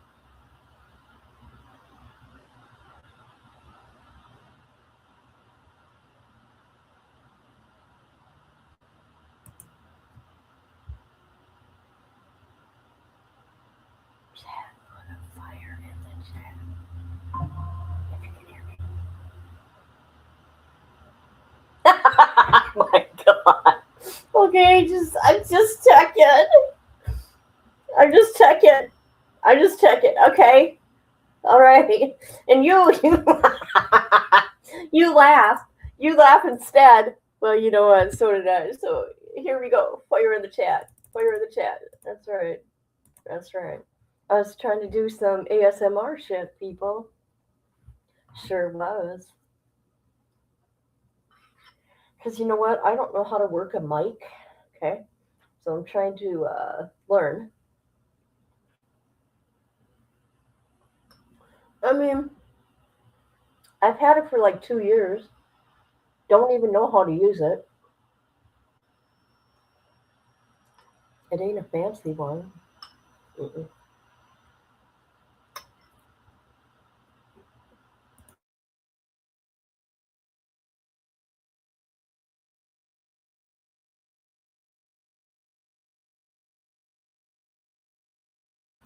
Hey, I see Amber's home now.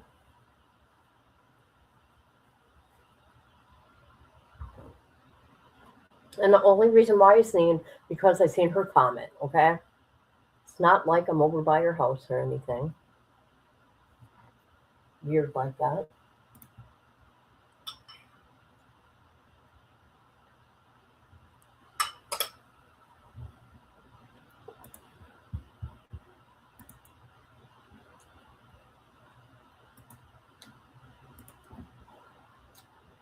Yeah.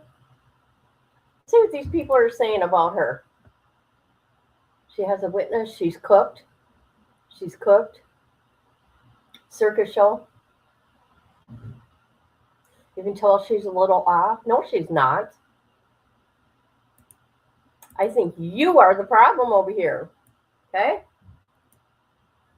Why? Yeah, I would have just paid her off.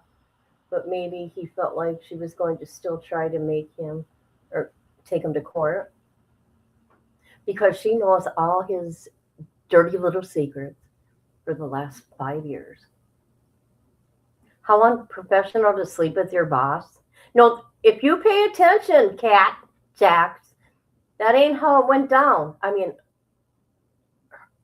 well, her truth is they were friends, then they slept together, and then she came to work for him. That's how it went down. That's how it went down. Okay? Hey, maybe they did. Maybe they did because he is what you call a man whore. Don't know why anybody would want him, but you know. Let's go over here a minute. Let's look at that. What else are people saying over here? We have a dig hater. Oh, I see who all you people are. So, okay, okay.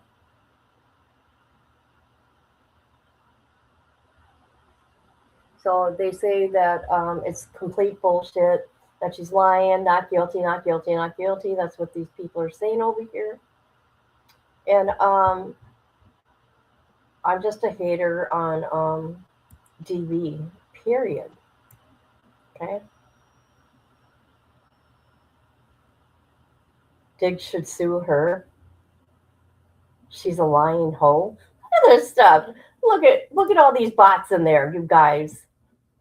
I did not. I did not. I don't know how.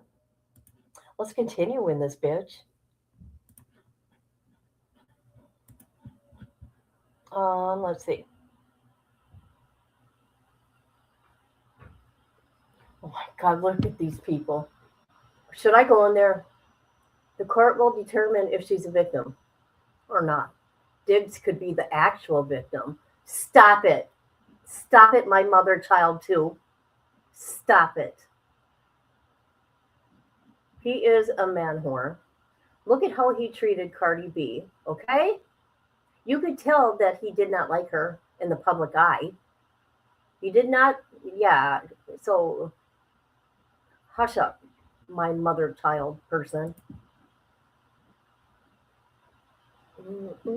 She's a scorned woman. Okay, in my opinion, she needs to get her shit together because right now she's losing. Right now she's losing her case.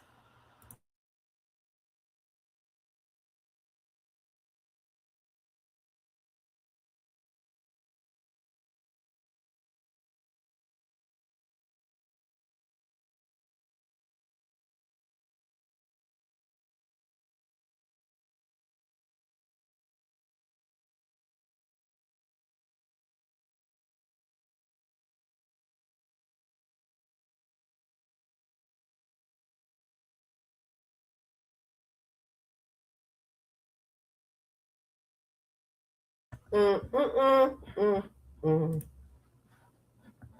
Okay. Oh my God.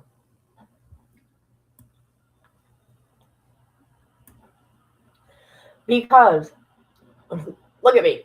Okay, snow catfish, let me tell you something. Oh, look, what a name, snow catfish. And you say yes, I would ask why she didn't go to the PD right away. Because he's scary, okay? He's an abuser. You can see that, okay? I'm arguing with the chat all by myself. I should go in there and say something.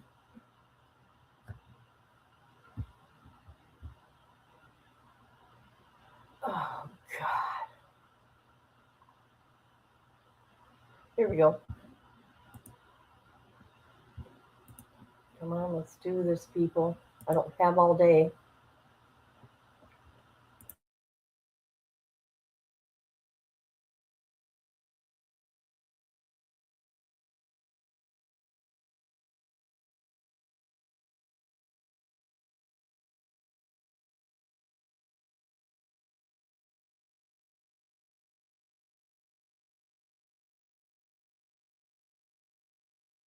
All right, they're going to be starting any minute now.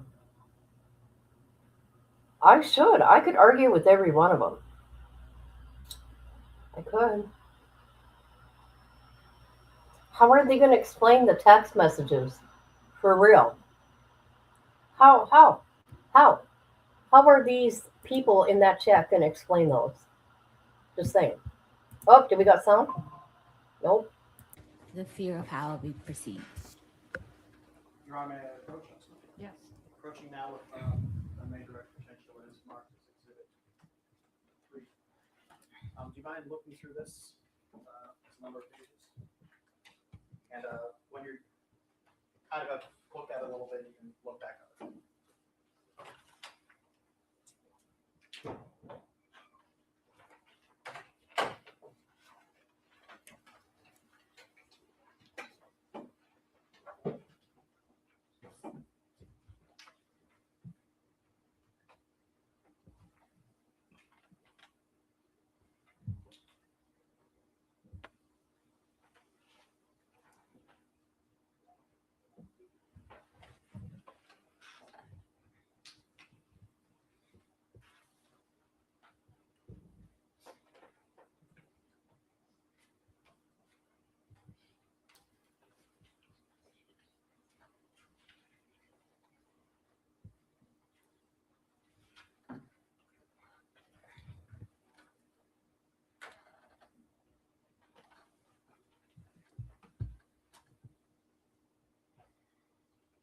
I'm reading all of them or just that first page?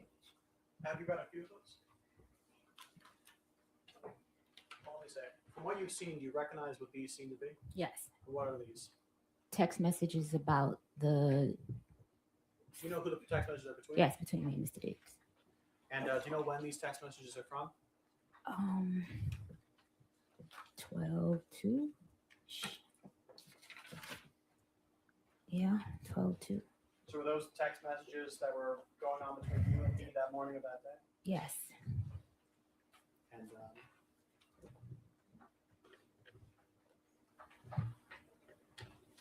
if I can ask you to maybe go to the third last page on this.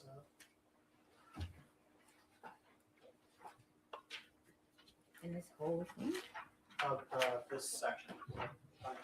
Your Honor, may I approach and Yes.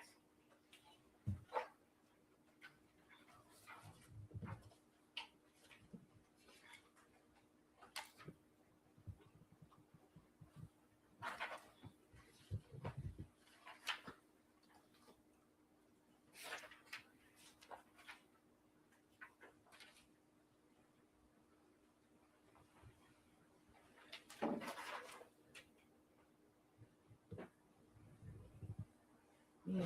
So on the top page, there's a text that says pussy, right? Yes, And who sent that? I did. And how did Mr. Diggs respond? Show me I'm pussy. And how did you respond? Will do. And were those the last text messages sent before Mr. Diggs hit you? Yes, I'm not mistaken. Your Honor, may I approach once more? Yes. Bringing your attention now to what's marked Exhibit 4. Can you look through a few of these?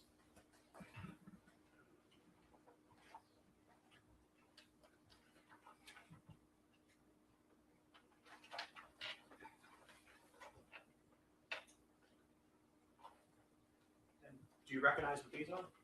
Yes, And what are these? these are messages that I sent him asking to be paid. And do you know when around these were from? It was a couple of days after. They were in Art Basel. 12-5 it says. Yeah, I know. I was begging for my money for a while.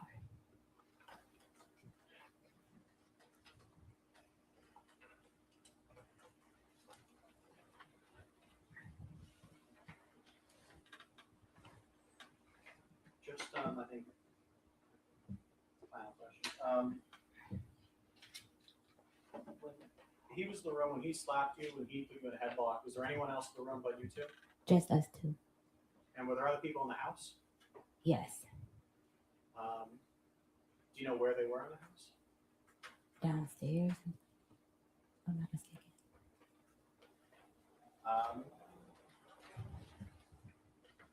And you said you went to New York. You met with a Shy. Is it Shy? Yeah. How did you know Shy Charles? She works for him. Okay, so She braids his hair. and so has she known you longer or him longer? Him longer. No further questions, John?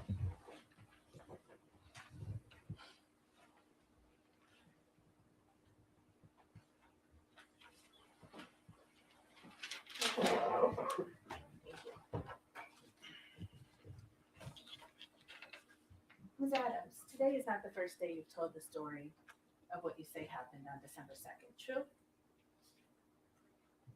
True. The first time you told the story was on December 16th, right? Yes. And that was to Officer Ellis of the Denham Police Department, Yes. right? And you sat with Officer Ellis, right? Yes. And you told him your story, Yes. and he took notes of what you were saying. Yes. Because what you were saying was important to issuing a criminal complaint, right? Objection. I don't know what a criminal complaint is. I was Well- making a report. I don't know. You were making a report to the police Yes. about what you said was a violent assault, correct? Yes. And your purpose in making a report to the police about a violent assault was to start a criminal case. No. I made a criminal report to have a report to document it. So documentation was important to you, right? Yes. The story that you just told to this jury under oath was very different from what you told to Officer Ellis. Do you agree with me? Yes. What you said to Officer Ellis when you reported this crime, this so-called crime, is that you had been having an ongoing text exchange over money owed to you. Yes. You told the police officer who filed the criminal complaint in this case based on your word that your fight with Mr. Diggs on December 2nd was over money. True? Yes. Except you just testified under oath to this jury that you didn't start talking about money until December 5th, right? What did you say? You just testified under oath to this jury. I have been begging for my money since December the 5th. Mr. Diggs, and throughout those messages, you can see that I was begging for my money since that day. Which message? Are you talking about Exhibit 3 that you just looked at? It's other messages that you guys should have me begging for my money from Mr. Diggs. Ms. Adams, Yes. do you recall testifying under oath to this jury that your fight on December 2nd was about Lindsay, your anger at Lindsay, and you being told you couldn't go on the Miami trip? My anger was at Stefon. I never said my anger was at Lindsay. You were angry at Stefon on December 2nd Yes. because you were told you couldn't go on I the was Miami angry at trip. Stefon because we were friends. He told me at the last minute I could not go to Art Basel. And yet when you walked into the police station on December 16th, you said you had been having an ongoing text exchange over money owed to you.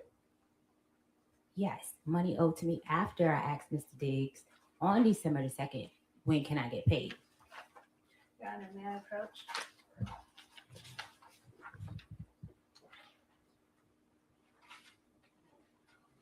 Your Honor, we've seen it sidebar. All right.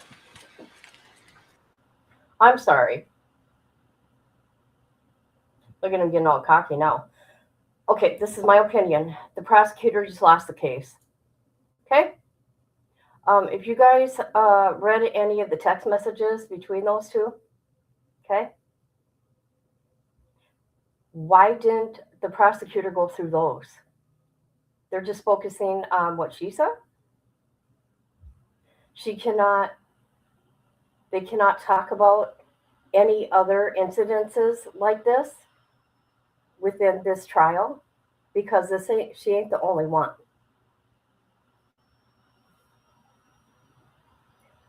So if they do lose, right? What this girl can do is write a book or go on tour on talk shows and tell everybody.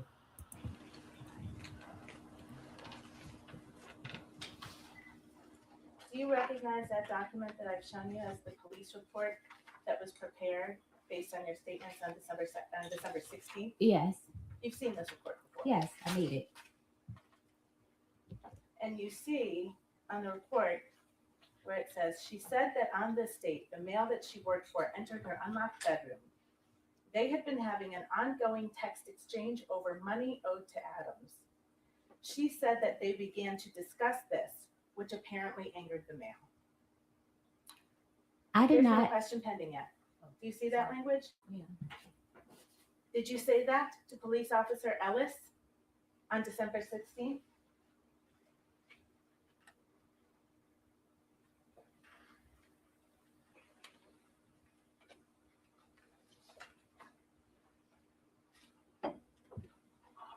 Yes, I see it. And that wasn't true, was it?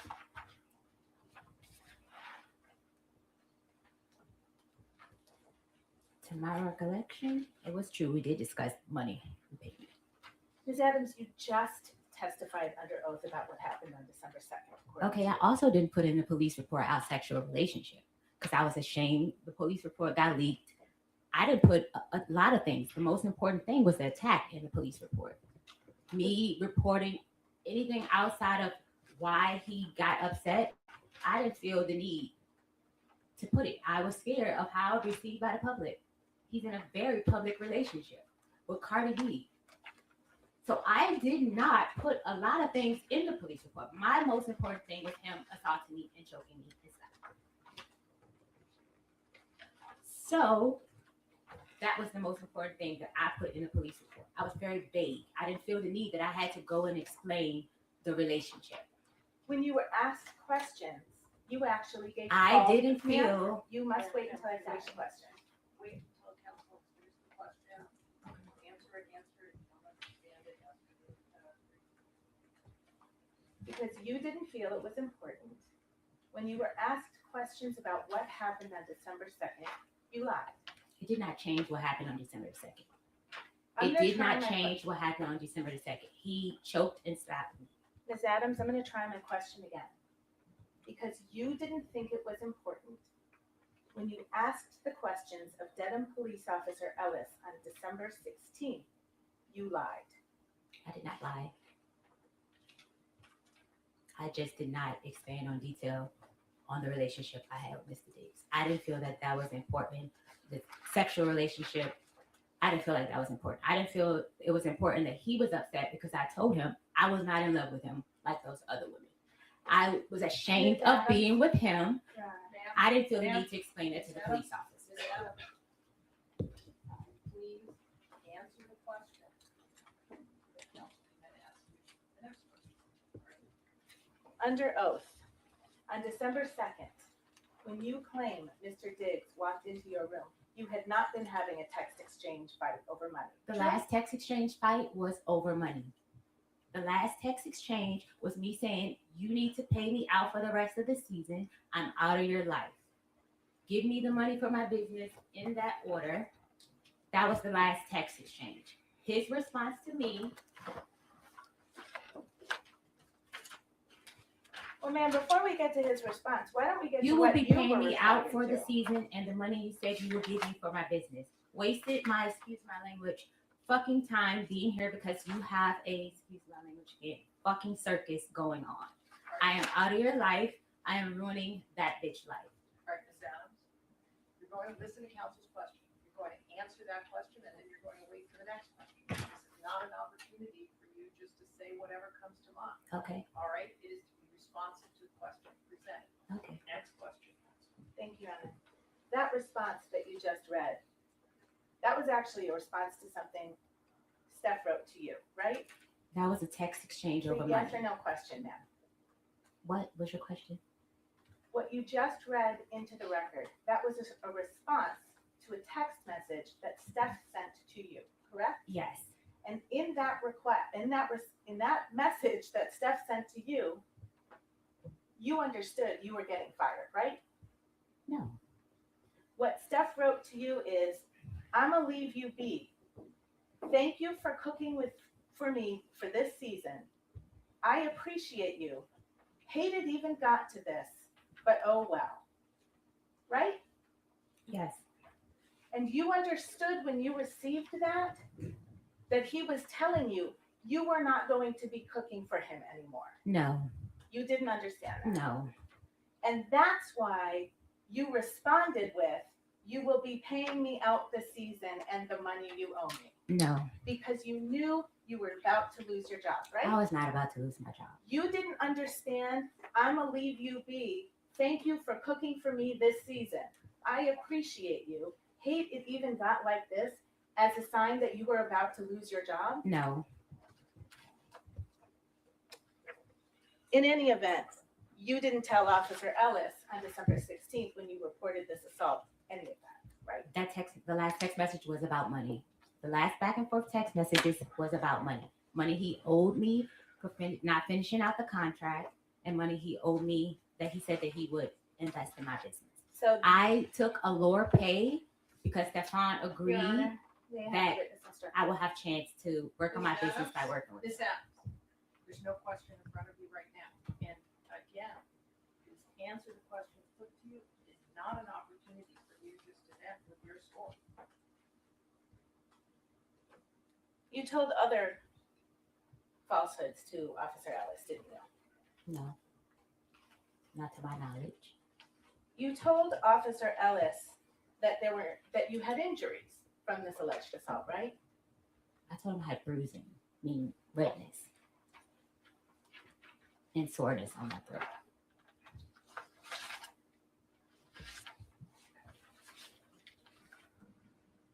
You told him you had bruising on your neck, right? It was like red. It wasn't like purple bruises. On the incident report, pull that up. You didn't have any injuries when you walked into the police office on December 16th, did you? No, because that happened on December 2nd. Right. So any injuries that you would have had, you had a reason for why they weren't there, right? That happened, it faded. The fading went away the night. And did you take any pictures of your injuries? I was in shock. The first thing was not to take pictures. It was to get it together. I thought you just testified under oath that you had just received a text message from a woman named Anna. That's Anna Kokolis, right? You're in the wrong timeline. You didn't just testify under You're on oath. the wrong that Anna- timeline. You didn't just testify under oath that you were sitting on your bed, reading a cookbook, got a text message from Anna, and Mr. Diggs walked into your room? Mr. Diggs walked in minutes after I texted him. That's how I based the time on what time he walked in the room. Okay. So you had a phone in your hand when he walked in the room? My phone was on the bed. I was reading a book. I wasn't texting her in the moment of Mr. Diggs walking in the room. No. Okay. But you had a phone right there in your room? Yes. It's an iPhone. Yes. It's got a camera on it. Yes. You can take videos with it. Yes. And you do take videos with it. Yes. You take pictures with it. Yes. You take pictures of yourself with it. Yes. A lot? Not often. Not often. You have social media account for your business, don't you? Yes. Do you post things on your social media account? I'm not as active as I should be. You don't use your iPhone to take videos or pictures for that? I'm not a very active person on social media. I see. But you certainly had a phone in your room when you claim you were violently assaulted and injured, right? That has nothing to do or justify the reason I was attacked. It's a yes or no question, then. Yes, I had a phone. You took no pictures of your face or your neck or That your has chest? nothing to do. I need to finish my question. Okay. You took no pictures of your face on December 2nd, did you? No. No pictures of your neck on December 2nd, right? No. No pictures of your chest on December 2nd. No. You said Mr. Diggs hit you across the face. Did you have any marks on your face? No. You understand Mr. Diggs is a professional football player, right? Yes. He's an elite athlete. I don't know. He's an athlete. You don't know that he's an elite athlete? I guess Okay. you call him that. And you testified he slapped you across your face, Yes, and you had no marks from it. I was red. I was red. I'm lighter complexion. Bruises, they get worse over time. Do you agree with me? It was redness. It wasn't bruises. Hang on. There's an objection. Rolling the objection. That is overruled. You may answer the question. I have redness, mark like I'm light skinned. I turn red when You also get bruises, don't you? if I hit something hard. Yeah. Right. And bruises get worse over time, right? Okay. I'm not Do they? sure. I'm not sure. I don't get bruises a lot. I don't recall. Do you recall telling Officer Ellis you were bruised on December 2nd? My idea of bruising is soreness, hurting. I was red. It was redness.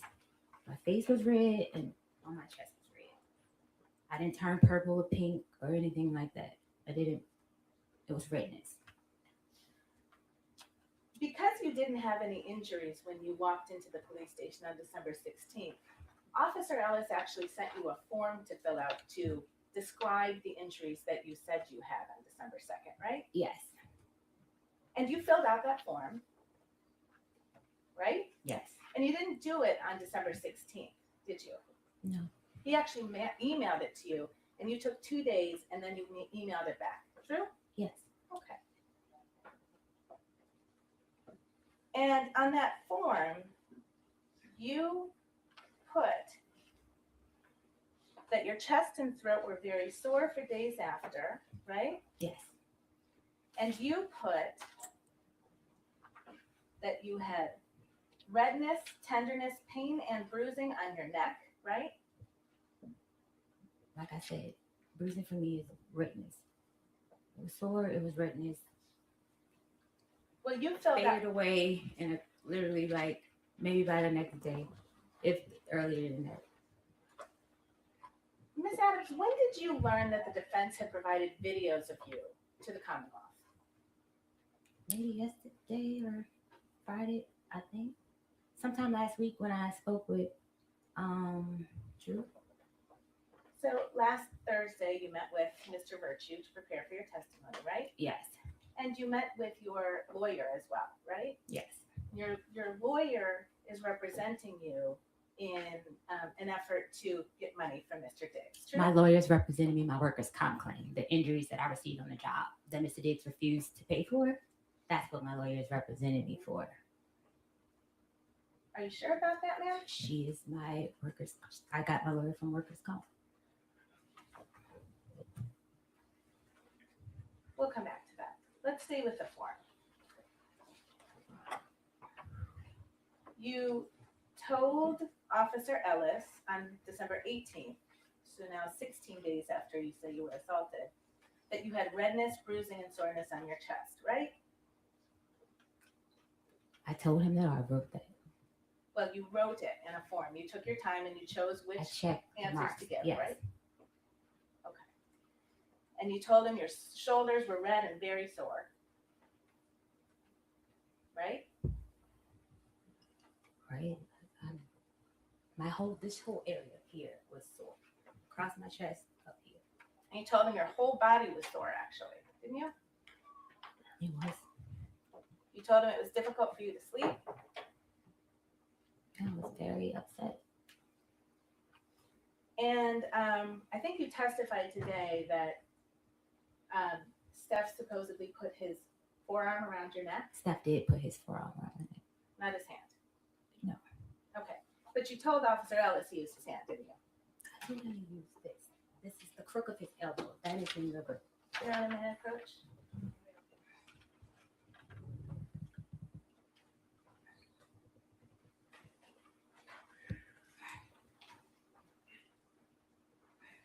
That's the form that you filled out over a course of 2 days and sent back to Officer Ellis, true? Yeah.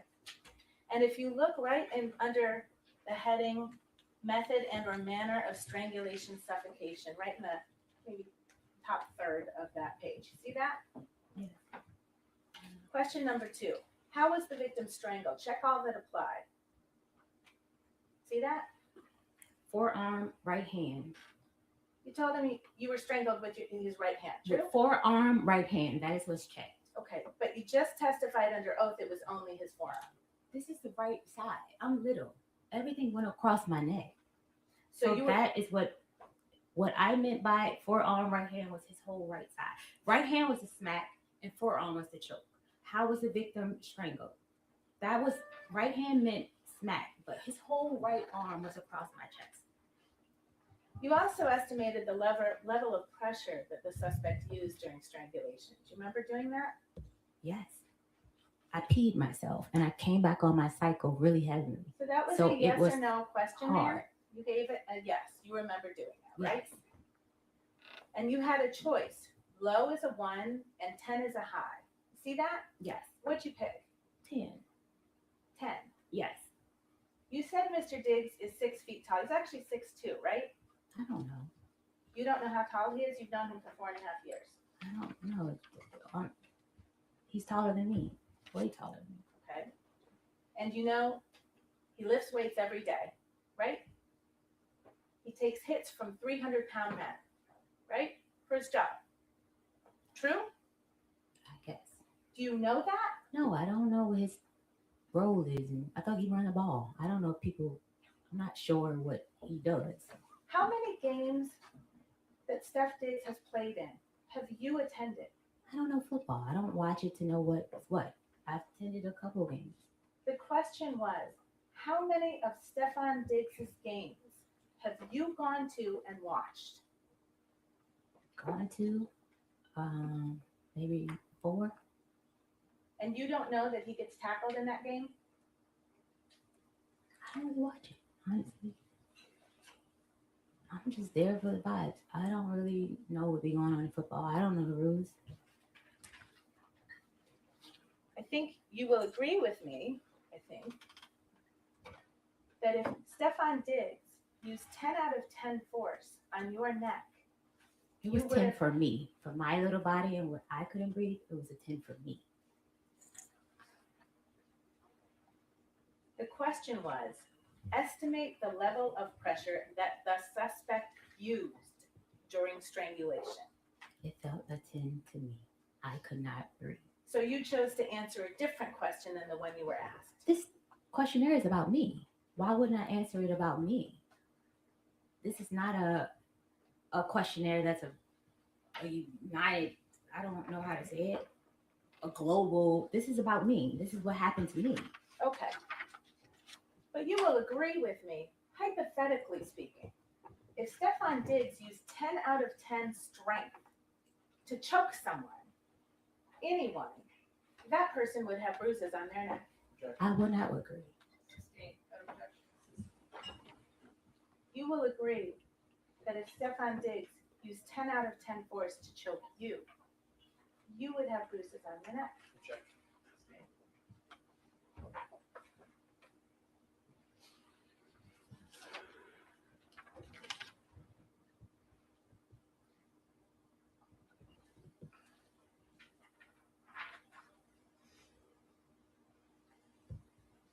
Now, you went to New York, you said, on the evening of December 2nd, true? True. And you stayed there until December 9th. Yes. You had your phone with you all week. Yes. You took messages, you sent text messages. Yes. We know that because that's when you started talking about your money, right? I did what? You I testified. asked for my money. I didn't talk about money. I asked for him to have finance sign off to pay me. My mistake. Thank you. We'll get to that money too. And you didn't think it was important to record your injuries or take photos.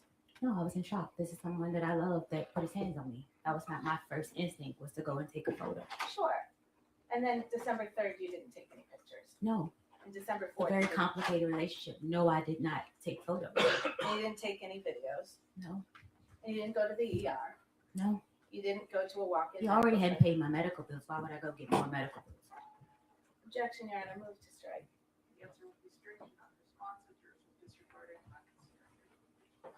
You didn't seek any medical attention, right? Unpaid medical bills. Your Honor.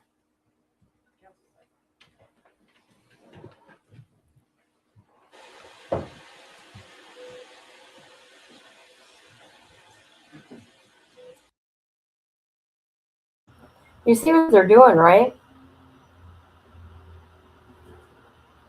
They're twisting shit. Look at he knows. See? He knows what's up. He thinks it's funny. Oh yeah, shake your head in disgust. But they're confusing her with different timelines.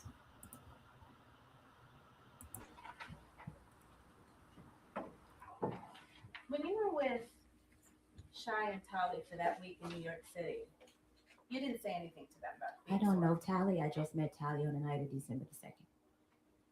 Okay. Shy Charles has her own personal Ma'am? relationship with Ma'am? Stefon. I need to be able to ask you questions. Okay, I and thought you I was need to give me still answers. answering the first question that you said. You didn't let me finish. I said, we're going to take it again, just a question at a time. This is an opportunity for a narrative.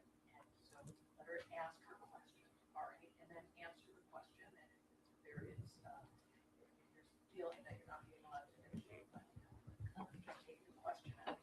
Okay, thank you. Thank you. You didn't tell them anything about being assaulted. These are not people I trust to tell anything of that nature to.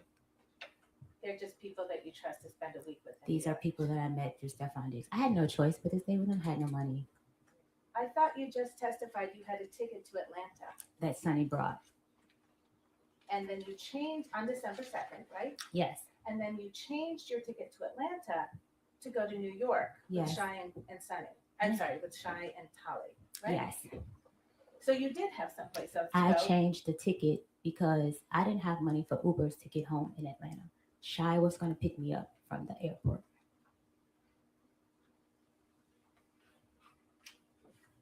Okay. I didn't have a place to stay in Atlanta. I given up my place to stay with Stefon Diggs. So I didn't have money for a hotel or Airbnb to go home to Atlanta.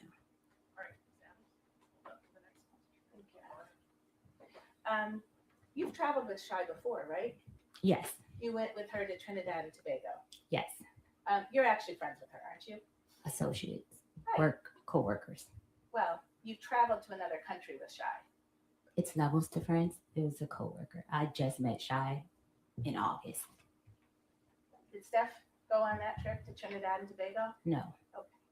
And that was in the fall of 2025. Yes. And then you went on another trip in the fall of 2025 to see Shy, right? No, I didn't go on another trip. I was told to leave the house, so I went to stay with Shy because I didn't have anywhere to stay. Okay. And Shy picked you up in her car, you said? Yes. And can you describe what the inside of her car looks like?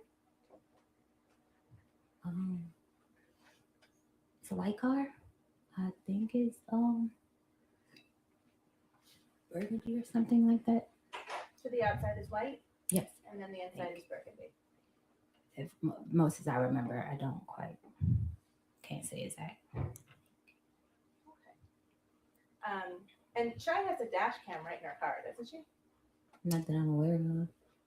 You didn't see a dash cam in her car? No, I saw like where you see the speedometer and stuff like that. No, not down on the panel where people look when they're driving.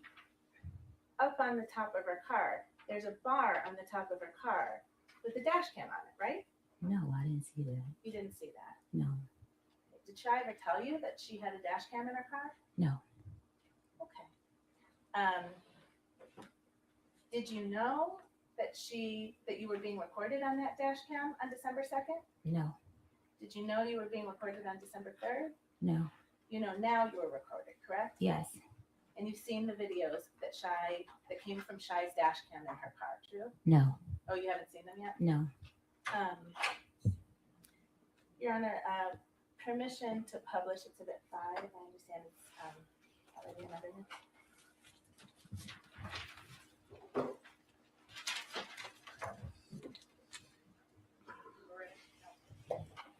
Sorry, maybe we can see a sidebar.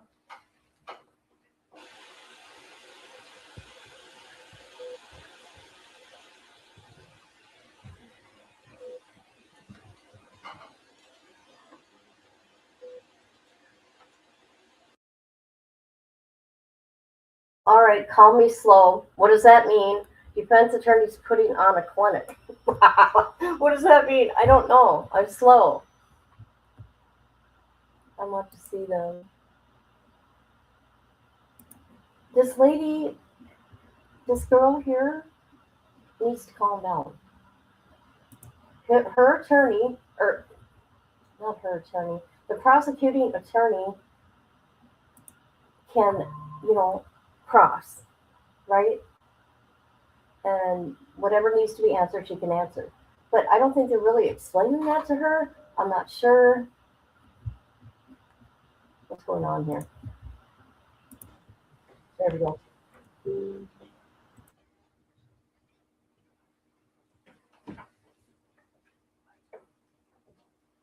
I believe you testified that you first became aware that there were videos of you last week. Yes.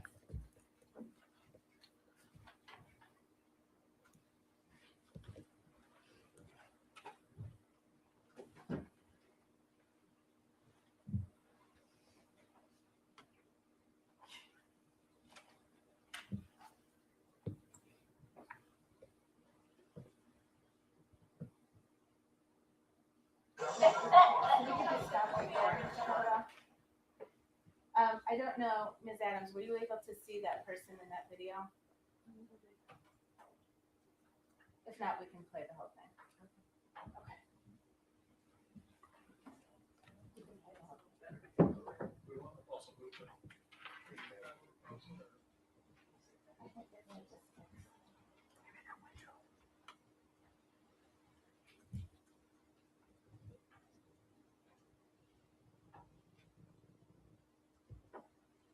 So while this is playing, Ms. Adams, do you recognize that person on the video as you? Yes.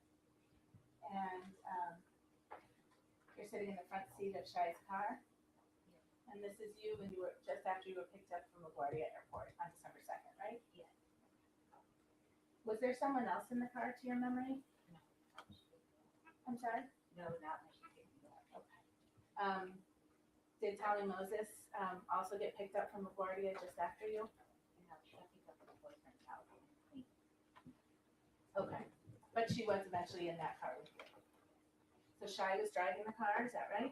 Yes. And then you're in the front passenger seat as we see you? Yes.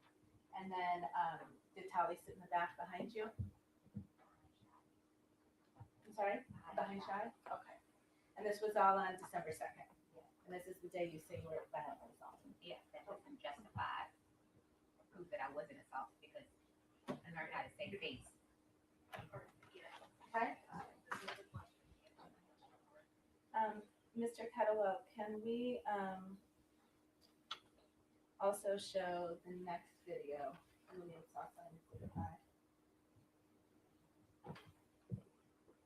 Your Honor, just for clarification, there's Exhibit 5, I think it's just a number of videos in one exhibit. Thank you. And do you recognize the person in this video? Yes. And that's you in Shai's car again? Yes. And this is the next day, right? It's December 3rd. Do you recognize that? Well, I might not be able to see.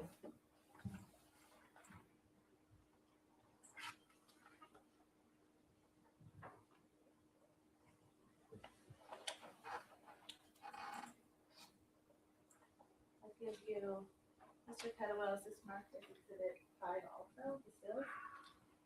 Stills are 6 and 7? I should have been marked as Exhibit 7. You recognize that person as you? Yes. And that's you in Shai's car, right? When you visited her in New York City? And you say you don't remember if that's, what date that is? Your Honor, I'm sorry, may I approach from later? If I could direct your I screen. didn't say I didn't remember what date. Oh. I can't tell the date. I don't remember. I was in her car on paper for the week. Okay. You're telling me it's December 3rd. If I can direct your attention to this line right here.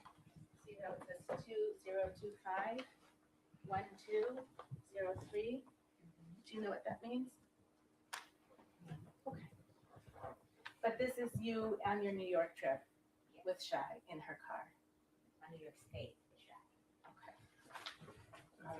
This has not been preliminarily marked. Offering it. I believe that is intent to be in the thumb drive. It's in the thumb drive set, I believe. Stills, though, I think Mr. Burke is referencing, and not the one to 6 or 7. So if you want to, it's them there. I have no objection to those stills being marked as 6 and 7. Thank you. This would be exhibit 7. as it's been. Yes, thank you, Mr. Clerk, and this is,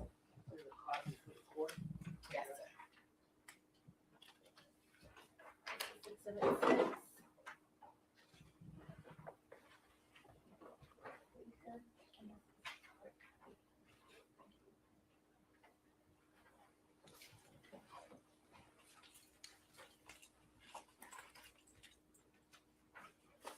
And then you also had some videos taken of you by Tolly while you were in New York, right? I don't remember. I don't recall. Do you remember? Well, first, you, Shy, and Tolly all stayed in Brooklyn, in New York, from December 2nd to December 9th, right? Yes. And you all stayed in the same bedroom, Yes. slept in the same bedroom, Yes. and we're together a lot of the time that week. True? Mostly yes. Okay. And there was one night where you and Tolly were kind of goofing around with the video and taking videos. Do you remember that? I don't recall it. Okay. Mr. Kettlewell, can we play Exhibit 8? And, well, before we do, I would move Exhibit 8 into evidence. It's a video from December 6th. Thank you. Just no objection to that for the record.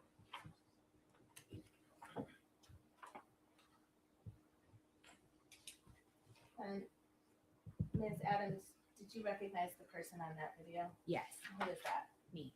And that's in Shy's bedroom, right? Yes. Where you and Tolly and Shy spent the entire week, right? Majority Tally would sleep on the couch some days. I'm sorry? Tally would sleep on the couch some days. Okay. But in that video, that was Tolly was videoing you, right? Okay. I don't recall that. You don't remember that. Yeah, but we were up there. Mr. Kettlewell, and Your Honor, I would move in Exhibit 9, which is another video from that same time. December 6th, 2025. That's still for the record. Thank you, Judge.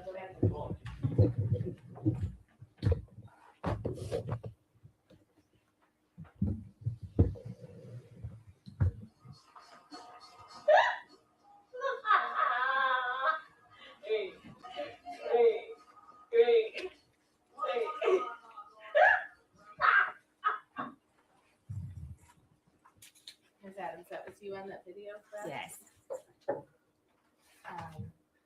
And Your Honor, I would move in stills as Exhibit 9 and 10. Those are stills from Exhibit 8. No objection.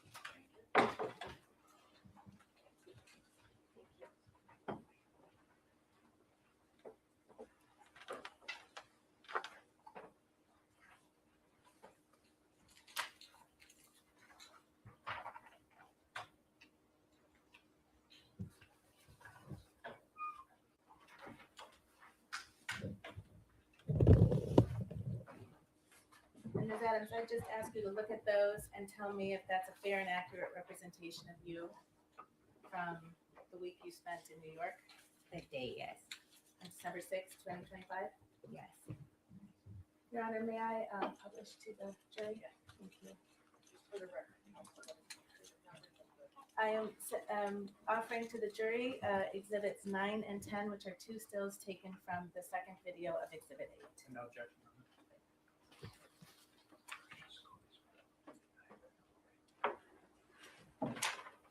Are there any more video clips, counsel, you'll be using, or can we put the lights back? I think we can put the lights back on, Your Honor.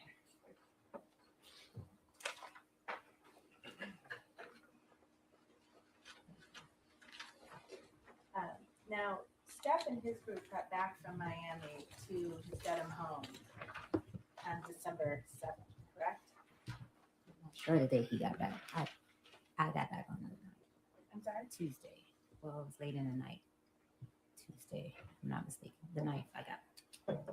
Well, you know he got back to the Dedham house before you did. I didn't know that. When I got there, I realized that he was there. I was in no communication with him on what day he was coming back. But you were in communication with him.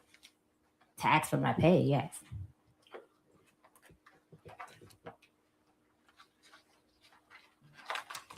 Can you turn to tab C, which has been marked as Exhibit 3, please?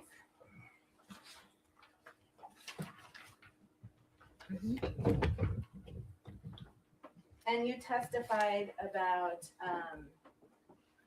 the text exchange you had with him at around 12:30 on December 2nd, where you called him a pussy, right? Yes. And then he said, "Show me I'm pussy," and you said, "Will do," Yes. right? And then if you turn the page, if you look to the next message from you, so in Exhibit 3, there are bubbles, right? There's blue bubbles you see and green bubbles. Yes. And do you understand the green bubble to be Steph Diggs' messages Yes. and the blue bubbles to be your messages? Yes. Okay. And if you look on the page, I hope you're on the right page. It ends in that number on the bottom right corner at 118. Do you see that number? On the approach? Yes.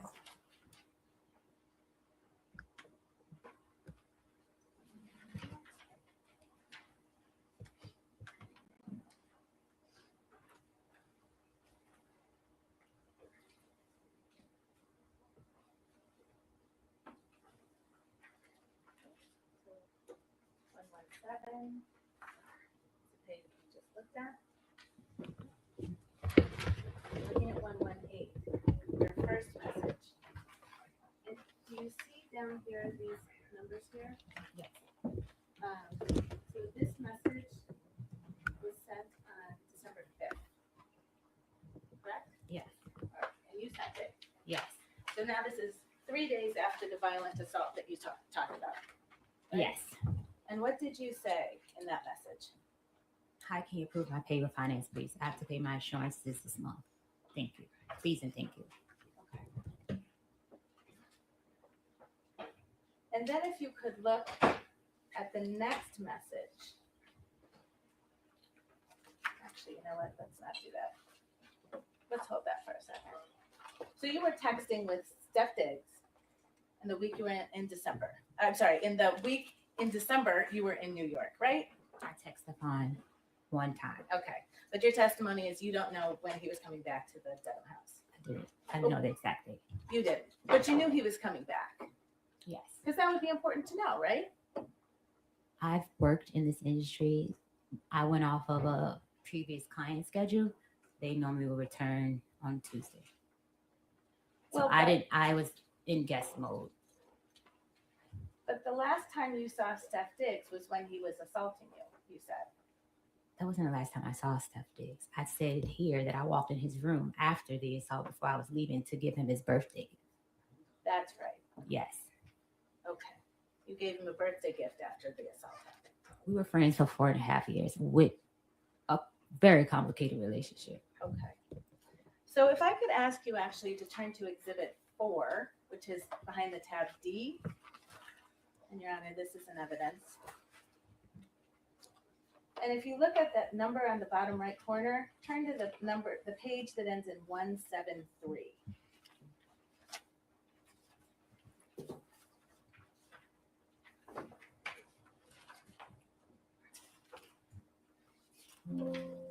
And I'll ask you some questions before we get to that substance, okay? Mm-hmm. I think you testified on December 9th you went back to the Dedham house, right? Yes. And you got yourself an airplane back to Boston, right? Sonny got me an airplane back to Boston. Okay. And you landed at Logan Airport at night. Yes.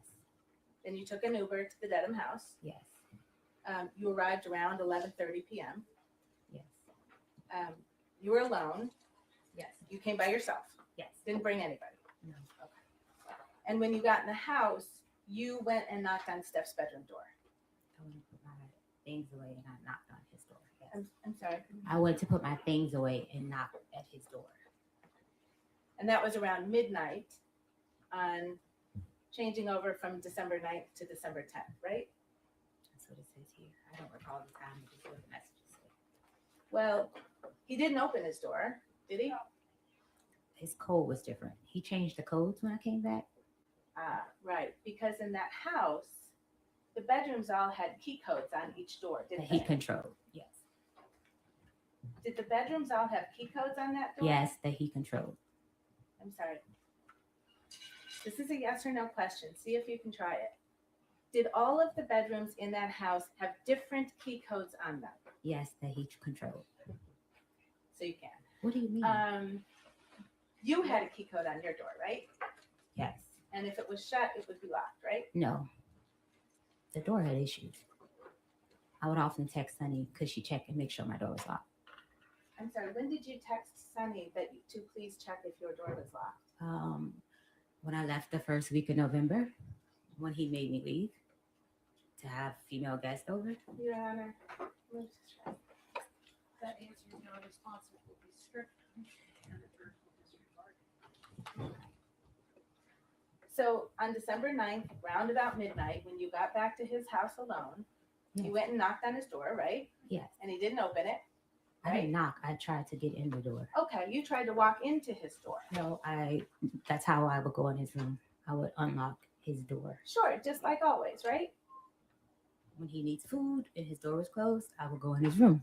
Right. I never went in his room without permission. You going in there on December 9th is no different than any other day, right? No. And when you weren't able to get in, you actually sent him a text message, right? Yes. And you told him, can you read what you told him? I was coming to ask you what time you have to be at work and to say hi.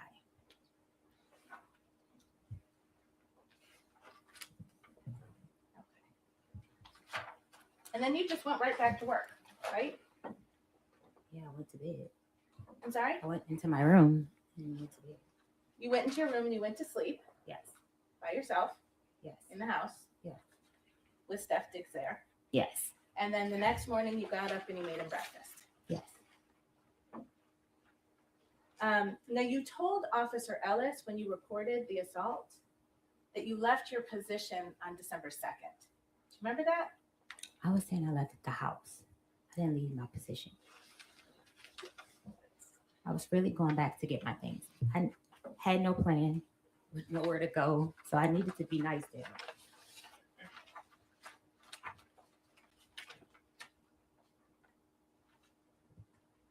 Did you tell Officer Ellis after the alleged assault on 12/2/2025, Adams left her position and left the residence to stay with a friend in New York?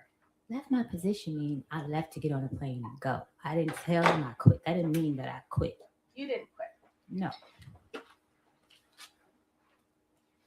Did you tell Officer Ellis that on 12/9/2025 you returned to the house just to get your property? Yes, I was going to get my property. But you were also going to work for a while first? Basically, I was going to get my property. I was trying to get my money. I asked Mr. Diggs the next day about my money when I returned to the house. And you kept on cooking and doing your job for a whole nother week, didn't you? No, I stopped cooking. If I'm not mistaken, I didn't cook over the weekend because I said on the 11th, I asked Mr. Diggs in front of his mother and Sir Charles about my pay. Okay. That was another text. I'll ask a different question. Okay. On several days of that week, you simply kept doing your job, And right? asking for my pay. That's a yes or no question now. Yeah. Yes. You kept doing your job. Yes. Officer Ellis was wrong when he wrote that you left your position on 12/2. I left the house. So him put in position didn't mean that I left my job as a chef. I left the house on December 2nd. So you told Officer Ellis that you left your position, but you meant you left the house to go to New York. I left for the day. It wasn't that I was saying I quit or saying it in a way that I quit my job. I didn't say that. You've mentioned Mr. Diggs' assistant, Sunny, a couple of times, right? Stealing Sunny, yes.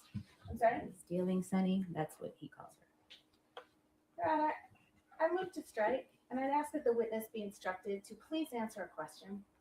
That answer will be certain in the jurisprudence. And if you don't understand the question, please ask the counsel to restate it. Thank you, Your Honor. Sunny was a friend of yours, wasn't she? No, Ms. Adams, you texted Sunny all the time, didn't you? because that was my contact. Go to contact for payment, go to contact if I didn't have access to his card or I didn't have no money on my card to order food. And we would discuss things at work.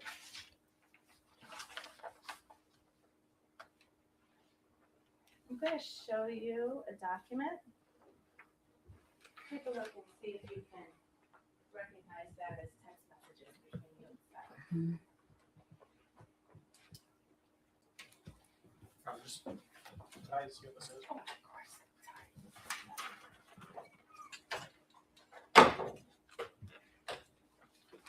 Thank you.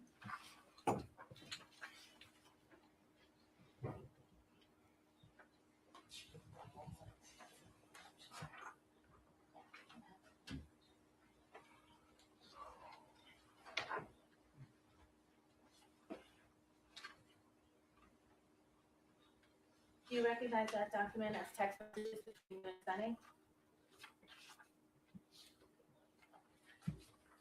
Yes. Yes? Mm-hmm. Okay. Your Honor, may I approach? Document doesn't have numbers on it, so I'm just going to go through. Do you see where the messages start on Thursday, December 11th, Yes. at 7:44 a.m.? You see that? Yes. And this is an exchange between you and Sunny, right? Yes.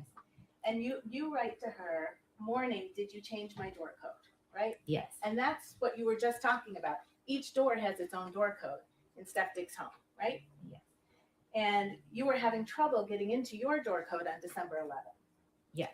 And had you been having trouble getting into your door code since you got back on the evening of the 9th and 10th? When I walked in on the 9th, it pushed right open. Okay. All right. So it changed in somewhere around there. When the morning, maybe when I walked out the door, that morning I made breakfast.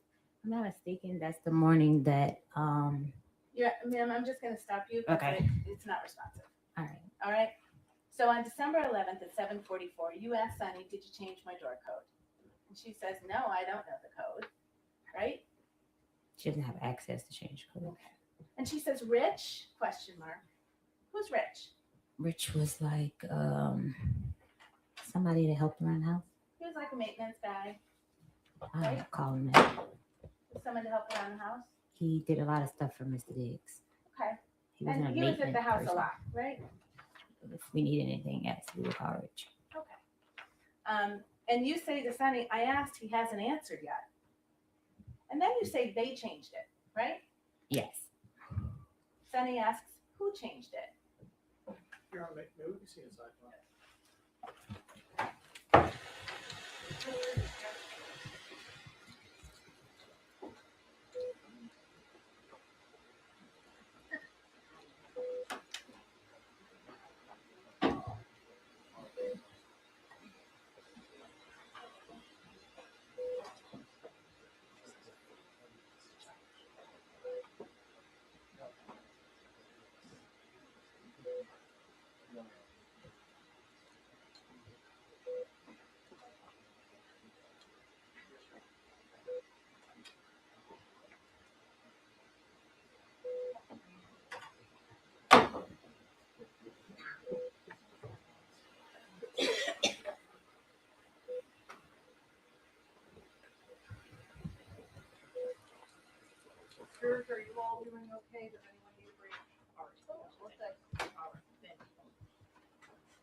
All right, so you say they changed it, right? And Sunny asks, who changed it? And what did you say to Sunny? He said they. He said they. So What else did you say to Sunny? He said, hey, so Steph and the his name is white bitch. I'm sorry? I said, he said they, so Steph and the white bitch. When you said, he said they, the he in that sentence was Steph, right? Yes. No. Yeah. Yes. And the they, who is that? Them two together. So your testimony is, so the white bitch, is that Lindsay? Yes. Okay. All right. So was that the kind of thing you said to your coworker? Yes, because she called me a bitch first. I see. You were kind of friendly with Sunny. Yes. You shared stuff with her. Sonny disliked her too. Okay. She shared that. They had their own thing before I came. And then if I could ask you to turn to tab D in your binder, which is Exhibit 4. And I'm sorry to do this, but if you could look the numbers at the bottom right, the number that begins, that ends 178.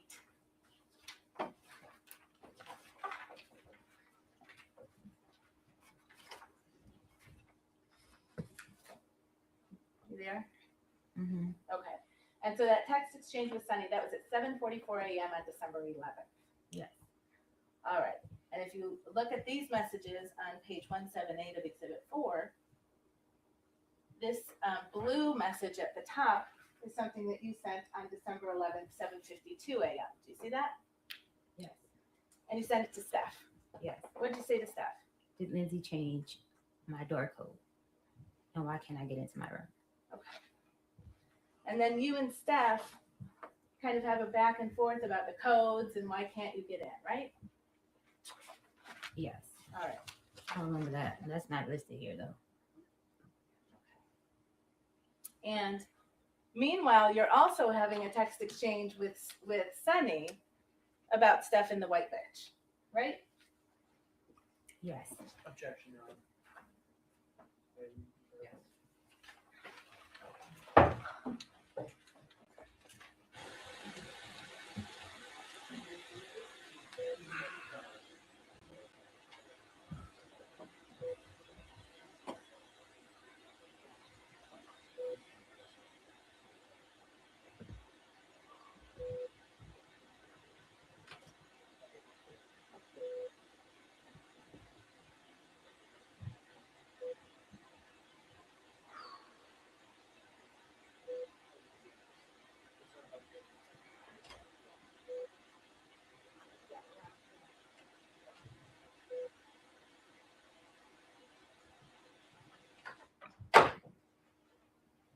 Stated at sidebar that objections sustained. Thank you, Anna.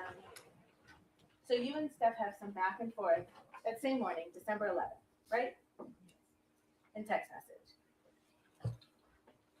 And he explains to you, if you can turn the page to 2 pages in, page 180.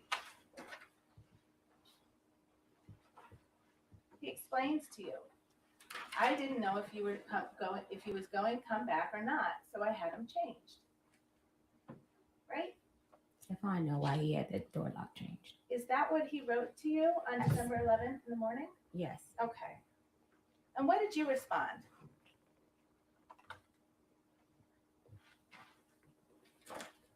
It's right there on the same page in the blue bubble. No, it's not. Can you see it? Lord. Lord. Lord. And if you can turn the page, Steph wrote, shit you was saying, it was like it was over with. I was like, well. You understood he was talking about the text fight you had on December 2nd, right? No. Yeah. What did you respond to Steph? I said no. I'm sorry? I said no. I didn't say yeah. You didn't understand that he was talking about the last time that you saw each other on December 2nd which is the day you got in a text fight about Lindsay and you not going to Miami? Me and Stefan had arguments all the time. Like, not all the time, often, and it would just fly over. But it didn't turn into a fight like it did. I needed to come back to get my things. Let's see what did you respond to Stefan on December 11th? And this is now 9 days after you were assaulted, supposedly. I was assaulted. It wasn't supposedly. What did you respond to Steph? Was very emo. Sorry I made you feel that way. I don't want to leave. I want to stay to take care of you as long as I need you. And you sent him a second message. Really sorry, Steph. You were angry with him on December 2nd. You already testified to that. Needed to be nice to Stefan in order to get my pay to leave. I'm sorry, you were texting? I needed to be nice to Stefan in order to get my pay to leave.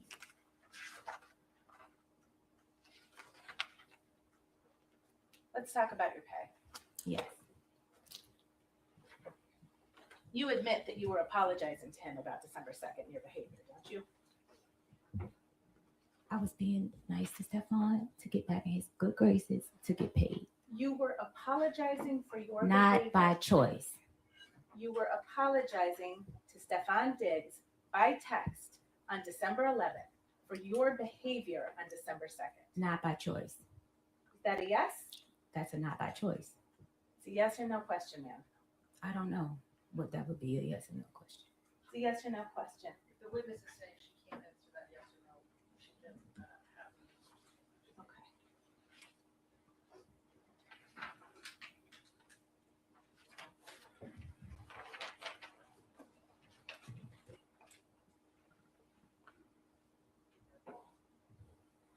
All right, so your claim, I guess, is that Steph owed you money. It's not a guess. Stefan did back wages. You were Wages paid- owed. You were It was paid- wages. I think you should use the correct language. The correct language It's for your wages. civil lawsuit? I don't have a civil lawsuit. You were paid $2,000 per week to cook for him, right? Yes. And if you used your own money to buy groceries, you were reimbursed for that. Yes. And when you were hired to work as Steph's chef, you didn't have to fill out a job application, right? I stated previously, me and Stefan had an interpersonal relationship that was professional. So is that a no? I did not. I don't know how to fill out- answer that question. Yes Did or you fill no. out a job application? I don't know how to answer that question. Yes or no. Ma'am, did you fill out a job application? No. Yes or No. Next question. You didn't have any employment contract or anything. Yes, we did. Did you sign a written employment contract? We had a verbal text contract. Okay. You didn't have to interview with anyone to get the job, right? He knew my skills. So on December 1st, this is the day before you say you were assaulted, you submitted an invoice to be paid, didn't you? Yes. And can you explain to the jury, so you weren't just automatically paid? I was supposed to be. They sent maybe 2 automatic payments, and then the rest was I would have to go through Sunny. Right. You'd have to confirm with Sunny you worked that week, right? I would have to, not that confirm, I lived there, so it was never a confirmation. She was there a lot too, right? No, Okay. So you did have to confirm with Sunny if you worked there or not. not that I worked. I had to confirm with Sunny my reimbursements. I lived there.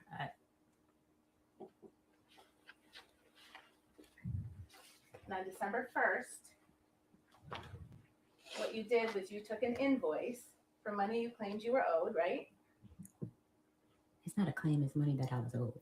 You submitted an invoice on December 1st for payment, right? I don't recall. I don't know the exact date.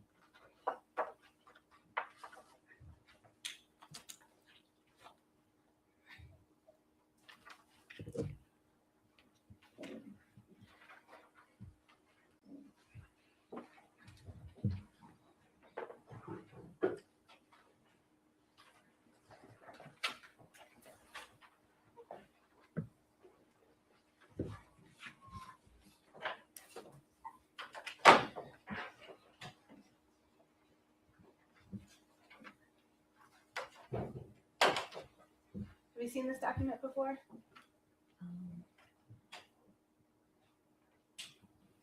Yes, It's an email dated December 4, 2025 from Melissa Goddard. I saw that in a text screenshot. That email that Melissa has of mine was not working in time. This was a screenshot that Stefon sent me. I never received this email. Okay. This is an email from Melissa Goddard. I never received it to my email. Did you see the text of this message before? I seen a screenshot similar. I You know- can't recall You know the you exact have. message. Would you like me to give you a document to Sure. refresh you? Yes.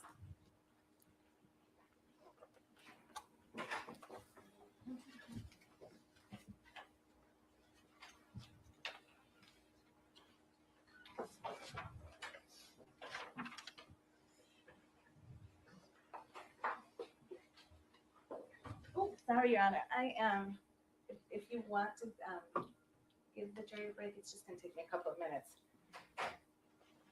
Why don't we just take a 5 minute break? Yes, Your Honor. I just don't want to waste time.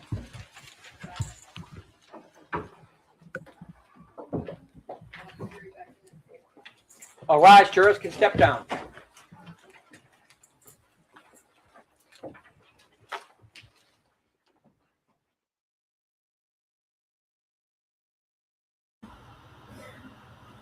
So there's that. Is she calling? Who is she calling a white bitch, anyways?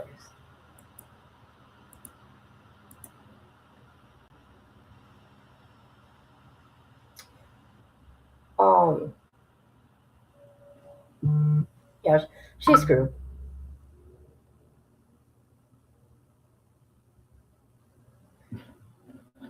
And you said it. You said it.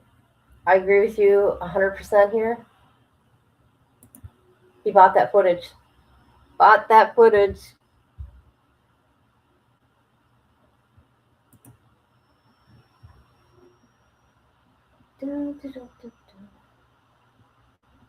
Oh my gosh. People. What are you guys doing? What you doing? Where you at? Me, I'm just sitting here. I'm looking out my window. I just brought Nala to my dad's house. I'm looking at my screen.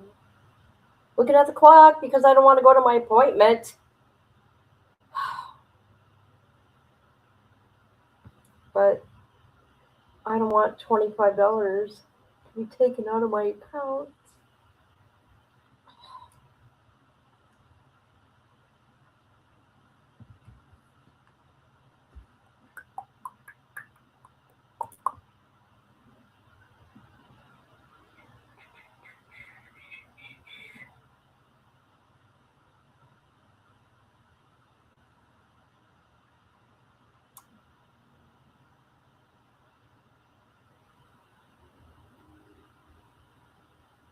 I think every one of you are just too quiet today.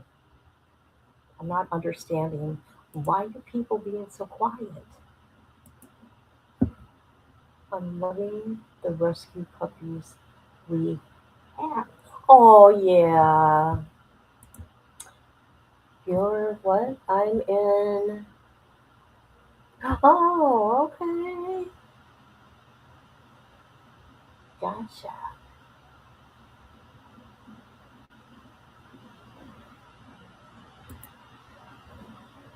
So there's that. Let's see what's going on the YouTubes. Check this out, people. Check this out. Since we're waiting, I'm going to check out this case right here. We got drama in the courtroom. There was some drama here. Let's looky here. We're going to my homepage. I don't care. You people can see what I want or get an idea. I don't care. I survived brutal home invasion, and I married the DA who put my hold on attacker away. Who are you? It's still 20 years later. 20 years later, Kimberly. She was 20 years old. Hold on. I think I remember her. Look at that baby face. Look at that baby face. I think I remember this case, but I had no idea she married the DA. Heck no, look at that. Did not know. She got a website too, huh? She's an advocate. Just look. I had zero clue this was even a case. This is a really? Oh. Okay, let's see. From victim to survivor. Okay, you go girl. Oh, look at her. Can you imagine? Could you imagine being attacked when you're sleeping, man? That'd be awful.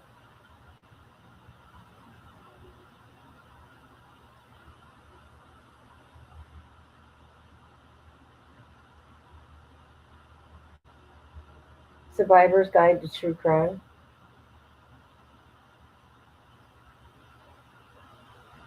She's a pretty lady. But I do remember this lady's face. I do remember that face. That cover girl face. Okay, people. I'm about to take Scarlett to the pool. Are you? Yes, I am. Okay. Okay. Yeah, I'm going to talk to you later because I want you on the panel with me at a later time, and I'm going to tell you why, okay? Because I need your specialty, okay? Opinion on things. All right, people, let's look at this girl. Do you guys remember this story? We're going to have to look into it. Hold on a minute. Because I remember her face. It must have been a really bad home invasion. What did they make? A movie out of this? They've had to make a movie out of it. Maybe that's why I recognize that face.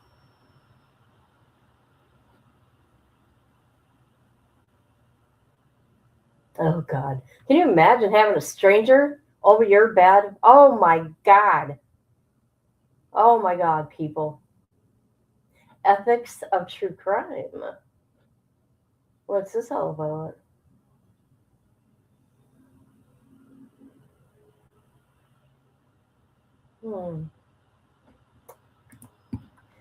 Well, we'll have to look at that in another time, people. Okay? That's what we're going to have to do. Well, I am. By the way.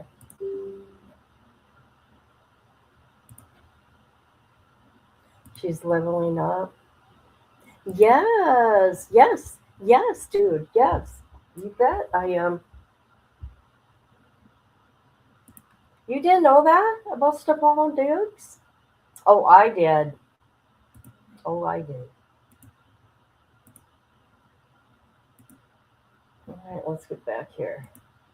No, but since we're waiting, I'm talking about this lady this Kimberly lady, and the reason why is because she married the prosecutor in her case, the DA. How about that, people? Where's Rhonda at?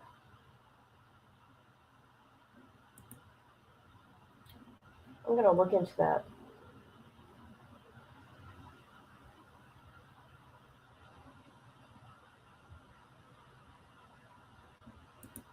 Hold on a minute.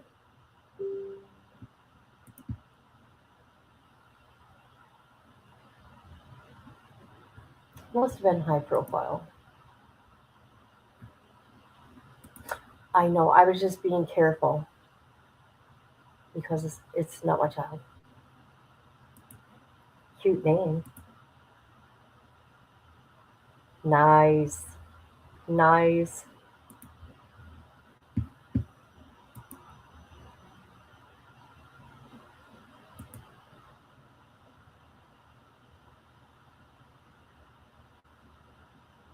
So this happened in 2006?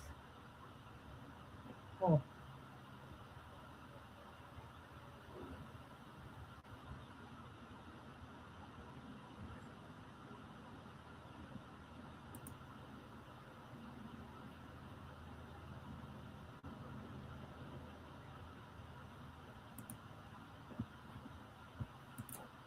Stranger over the bed is why we sleep with guns. I'm telling you. God, I don't know what I would do. I just don't know. It's a fear, though. It's a fear of mine. I will say that. But I would kick ass. I could tell you that. Because you know what I do? I'm not one of those people that freezes, okay, or runs. I fight. I'm a fighter. I'm a fighter.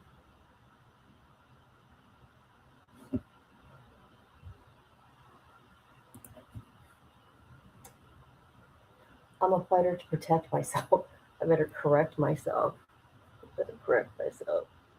What? All rise. Oh, here we go. Heary. Quarters Call in the back session. in session. You may be seated. All right. Yes. You were just looking at an email and you didn't remember, you said you hadn't received it in that form. If you can turn the page, did you see the invoice? Yes. And that was your invoice, right? Yes. And you said on that invoice dated December 1st, right? Yes. That you were owed payment of $2,000 for three weeks in November, right? Yes. And you were owed grocery reimbursement for $3,179.06, right? Yes. And that was what you submitted to get payment.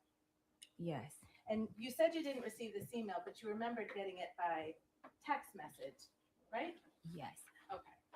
And so you have read and you remember seeing the substance of this email, true? Yes. Okay. And this is a response to your invoice, right? I don't recall because Stefon was refusing to pay me for the week he sent me home. Well, Melissa Goddard writes on December 4th. I appreciate you may not have received this on December 4th, but she writes, "Thank you for providing an invoice. I've attached a readable PDF." Yeah.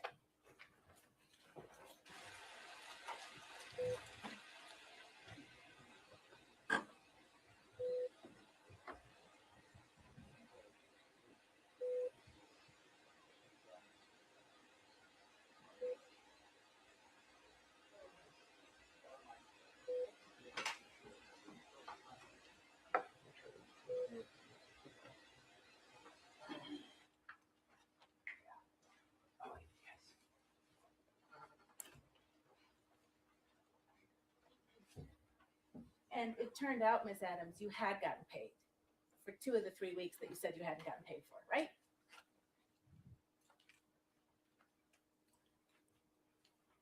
This is missing a whole lot of stuff. It's a yes or no question. I can't answer your question correctly without the proper evidence. Your Honor, may I approach? You may.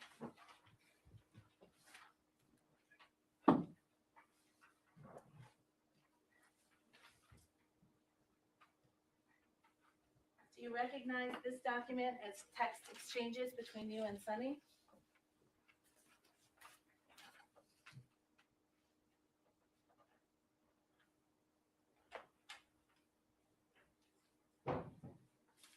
Yes.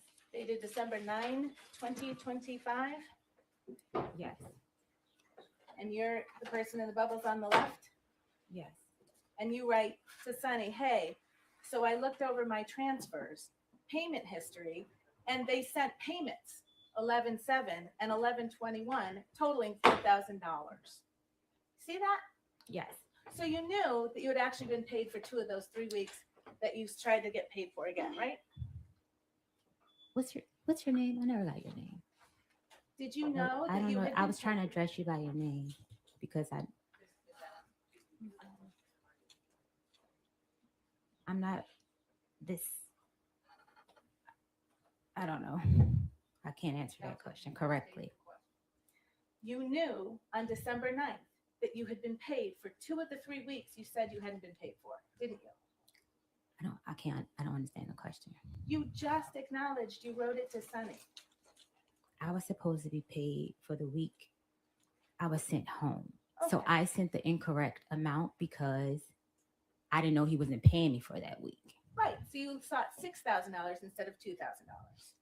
That's my calculations was Right. And so that last week, that was a week you didn't work, right? because I was sent home. Right. So you weren't in the kitchen cooking. Mr. Diggs sent me home because he had girls at Ma'am, the house. Whatever you're going to I add should is be not paid. responsive, Your Honor. Yes. Do you understand the question you're being asked? I don't Answer understand. her question. Answer Attorney Stewart's question. All right, if you can. If it's confusing to you, she will restate it. Counsel, you restate your question. Yes. So you weren't in the kitchen cooking that week, right? No. Okay. If you can turn back to tab D, the page that ends 171, this is exhibit 4. It has been marked and admitted into evidence. Let me know when you get there. You there? Mhm. So these are both, on this page, these are both blue bubbles. So this is your text messages, right? Yeah.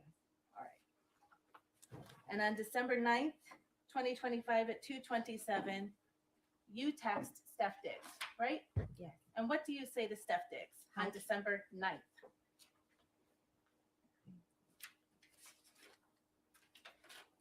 Do you need help finding it? What's the last? 171. I can have this calculated.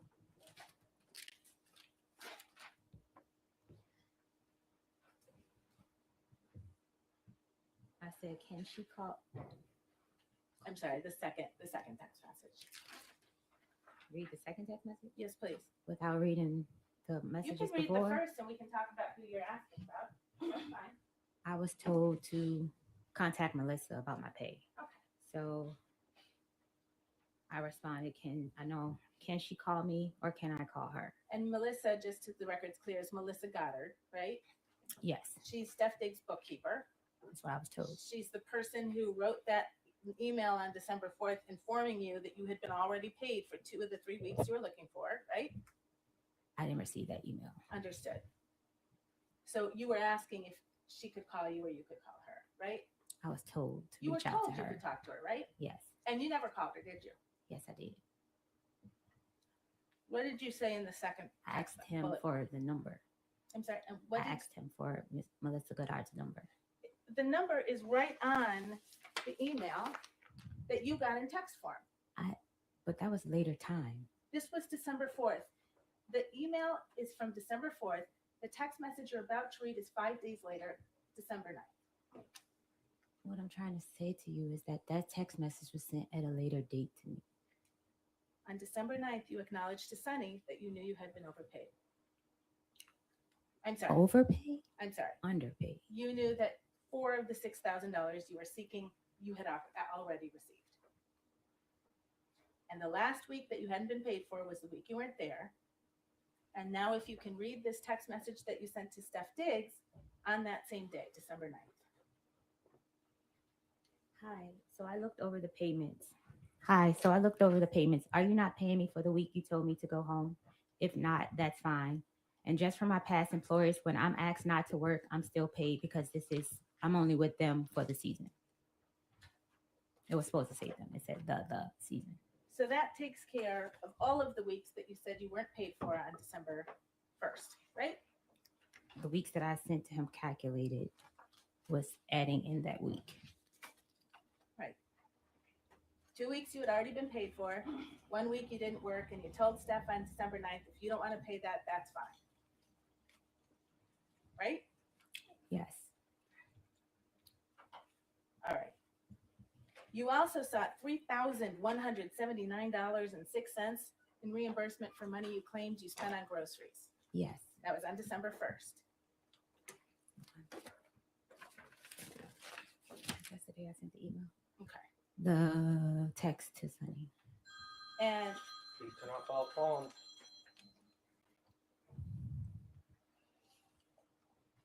and you knew that you needed to submit receipts to justify that level of expense on groceries. That's what I did. Yes. Is your testimony here under oath that you submitted receipts justifying $3,179.06 spent on groceries out of your money? It was messed up. Was off. Something was off. Some receipts were the wrong receipt and we cleared it up.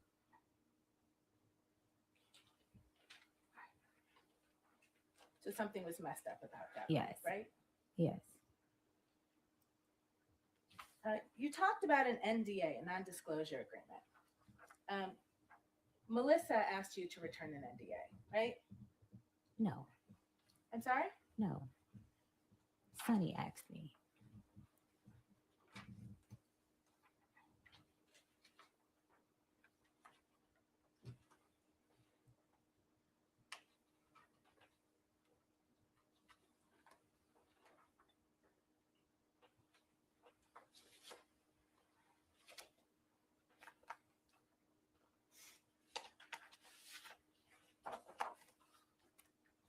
You received an email from Melissa Goddard on December 13th, right? Melissa and Sonny, I was having problems with the email, the same email. Yes or no question, ma'am. I can't answer that correctly. May I approach Hammer?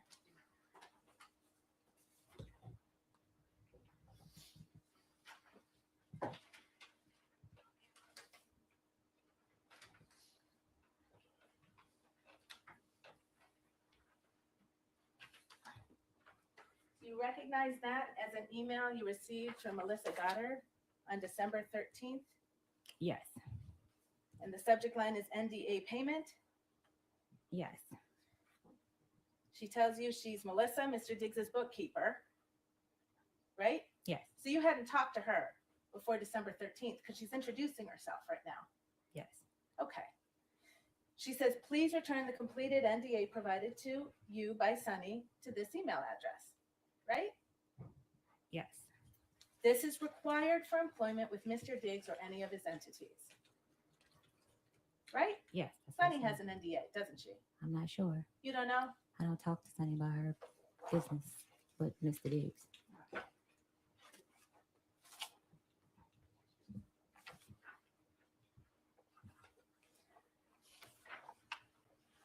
You had some text messages with Mr. Diggs on December 13th, right after you got that email, didn't you?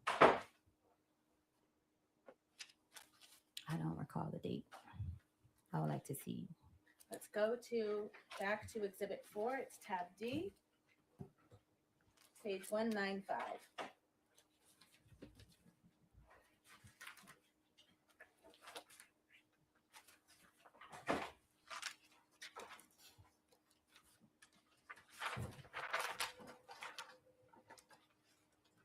Let me know when you're there, please. You there? Mm-hmm. And again, this big blue text bubble right here at the top, that's from you, right? Yes. Okay.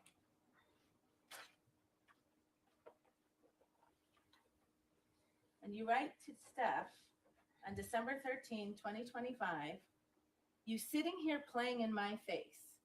It's 700 some comments and none saying you effing Lindsay. Not a one. So if I told someone that, why it's not in a blog, you're still talking about that blog, that anonymous blog that caused you to get mad at Steph on December 2nd, right? When he chose to believe Lindsay over you.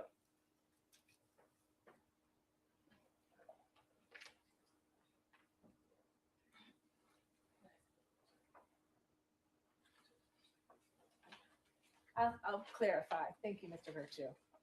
On December 13th, you're still mad about the issue that led to Steph believing Lindsay over you.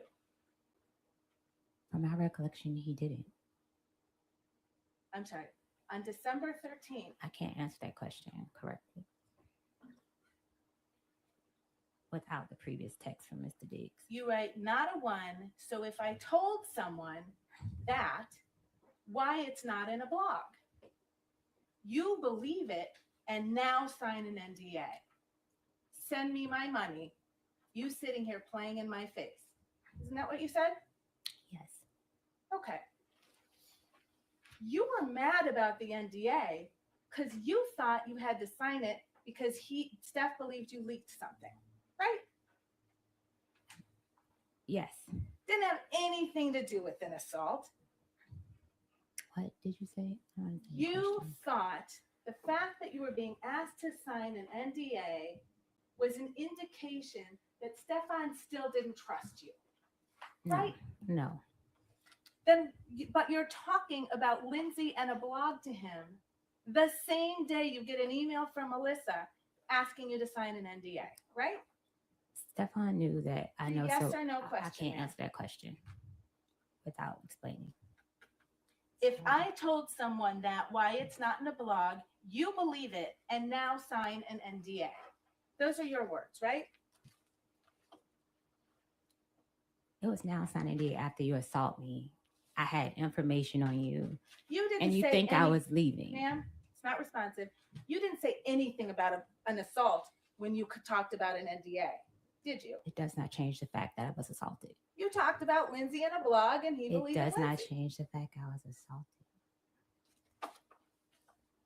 The first time you connected an NDA with an assault was when you went in to talk to Officer Ellis on December 16th to make a police report, right? Yes, because I noticed the behavior.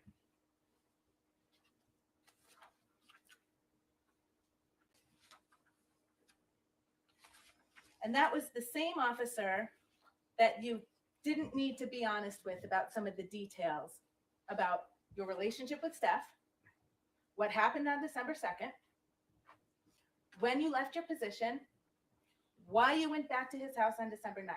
True? I don't understand the question. Can you repeat it? All of those things that you said to Officer Ellis on December 16th were not true. You had a fight with Stefon Diggs on December 2nd over text about Lindsay and a blog and him believing Lindsay. Not about money, right? It was about money. The last text that I sent to Mr. Diggs was about money. It's a bit of a compound question. Yes. It's true, Your Honor. I will.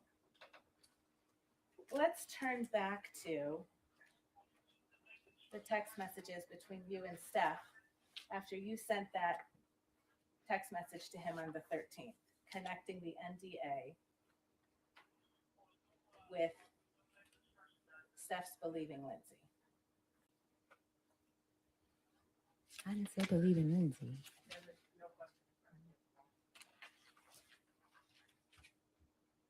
You and Stefon got in another text argument about that issue, right? And if you could turn to page 201.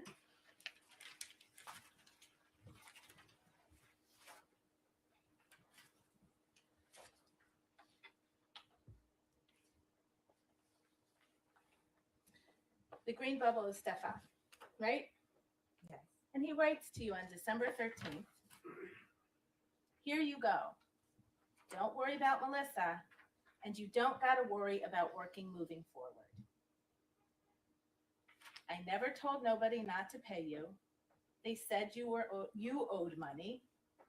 You knew that, right? No. You knew that Melissa calculated the receipts that you submitted and determined that you had been overpaid. Didn't you? No. Okay. They said you owed money, says Steph to you on December 13th. Here go that bread you was supposedly owed, I guess. That's what he said to you, right? Yes. And he Apple paid you $2,000, didn't he? Yes. And then he left another $2,000 on the stair railing in his home for you. And that was for the week that I was there. That was for the week of December 9th when you worked, right? And he asked you 3 times in your text message, what else do I owe you?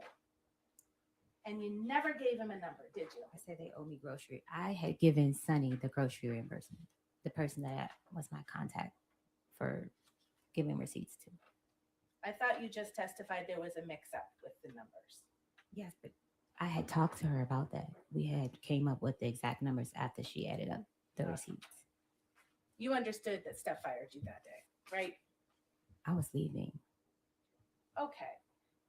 But you waited until he told you you don't have to work here anymore, and he paid you $4,000.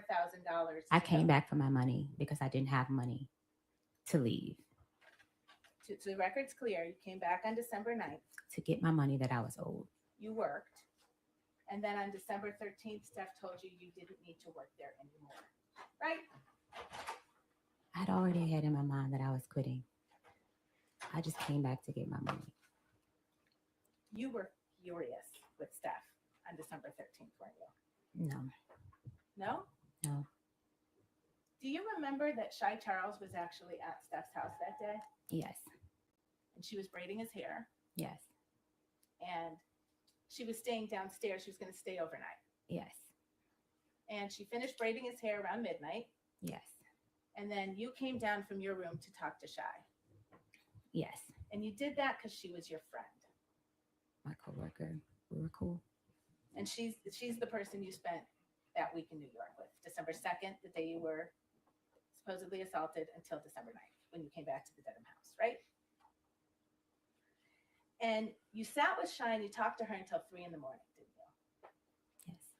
You told her you were finished with Steph Diggs, didn't you? I told her in the middle of the week I was coming back to get my money, and I was trying not to be there when she came to braid his hair. You made Shy a kind of confession in that conversation, didn't you? A kind of confession? Yeah. You told her Steph was going to pay. No, I did not. I do not recall. I'm going to remind you you're under oath, and I'll ask you that question again. Did you or did you not sit with Shy Charles on December 13th, a few hours after you were fired from your job, and tell Shy that Steph Diggs was going to pay? No. Did you tell Shy you were going to sue Stefon? No.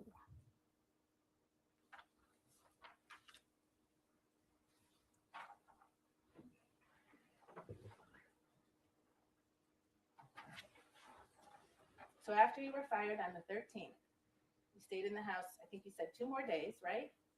I wasn't fired. After Steph Diggs told you you didn't need to work there anymore and paid you all the money That day you went back. that you claimed you were owed, you stayed in the house for 2 more days, right? I had to get a plane ticket and I had to find somewhere to stay. Okay. And then when you left his house, you went to the Dedham police station. No. You went to the Dedham police station on December 16th. I left his house on the 15th. You testified, and on your direct examination, you left on the 16th. I left Stefon's house on the 15th. I went to the Dedham police station on the 16th. Okay. And you told them he'd assaulted you 14 days before. On December the 2nd. And you had to pick a day that was long enough ago that it would explain why you didn't have any injuries, right? Objection.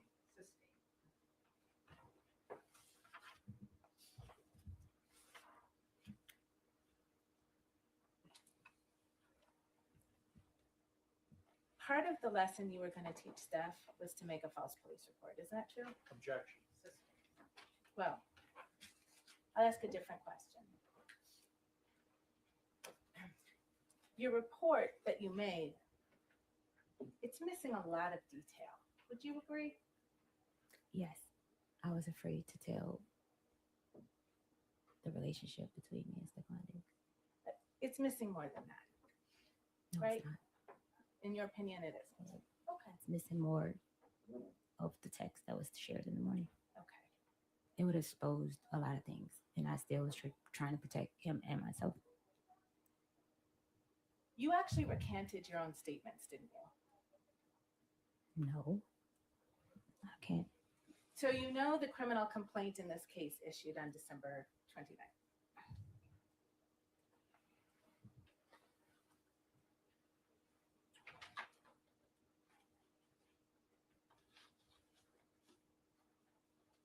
Right? You know, What? No, I don't know that. well, you're the complainant in the case. Is it your testimony you weren't notified that this case was going to be brought forward to the court? I don't recall. I don't. It was big news. No one reached to me that I recollect.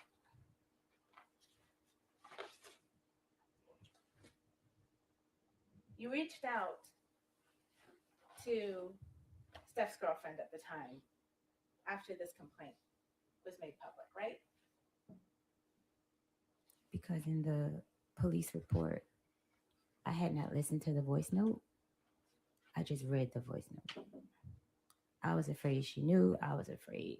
Ma'am, it's a yes or no question. I can't answer that question. After this complaint became public on December 29th, you reached out to Steph's girlfriend, didn't you? I can't recall the date, but yes. Yeah, Bertrand.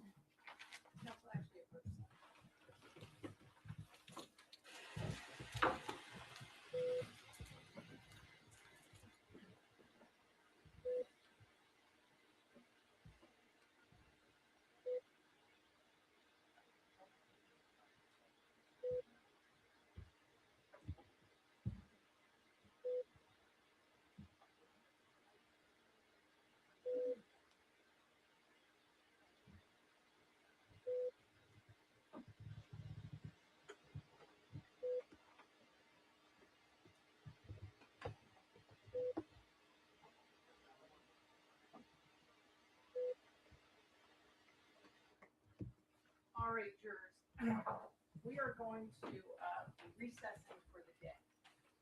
And I want to remind you not to discuss this case with anyone, including your fellow jurors, family members, or friends.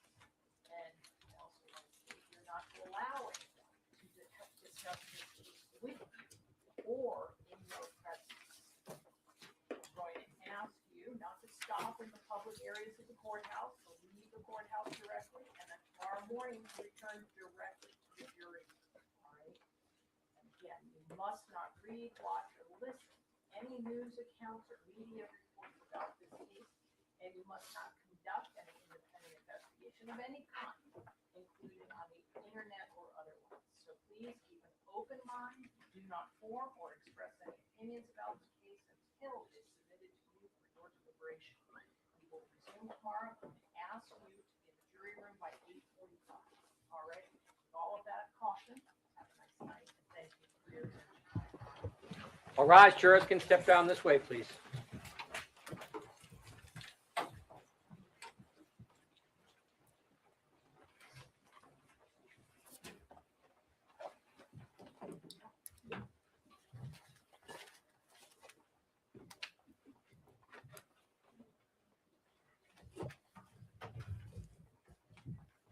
Jurors, the next of this court stands in recess.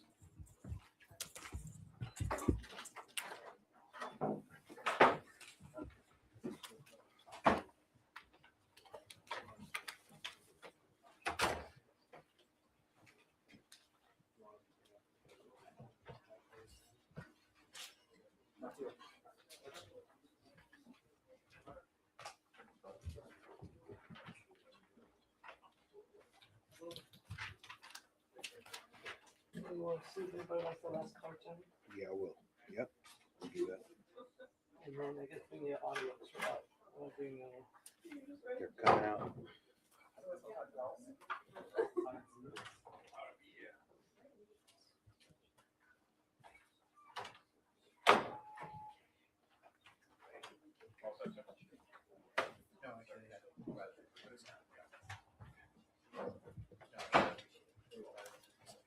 It's all in this. So you think they'll let us keep it taped? yeah, I'll keep it taped. Okay.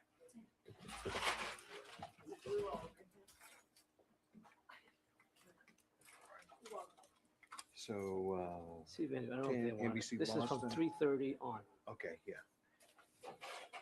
They all seem to be interested in Boston 10, Providence 10, and 5. He said he had already just downloaded it. Okay. Yeah. And Kurt has it. He's out there editing for Hall. Why?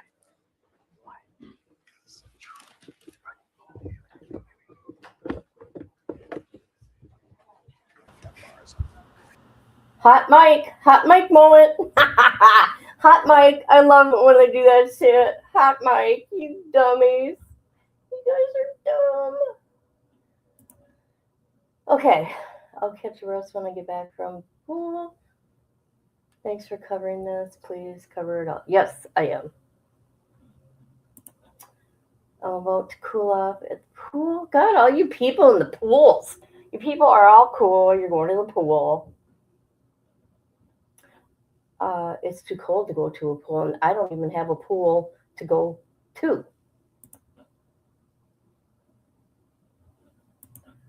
Okay, everybody.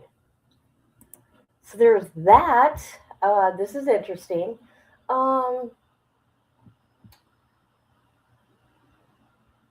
He's got a lot of drama going on in his life.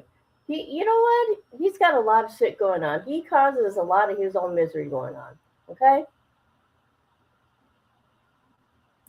Let's see. Hold on a minute. I want to see. How old is that boy? Stuff. What do they call him? Steph? Stefon Diggs. I like his name. He's only 32. Oh my God, he's just a baby. That's why he's got such an attitude. Holy shit. Holy shit. God, I didn't know he was that young. He must have, was he 18 when he started playing with the Vikings or what? Started with the Vikings.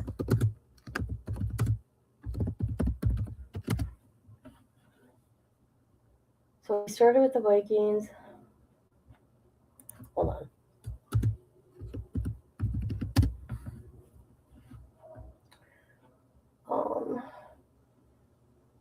God, he was a 5th round pick then.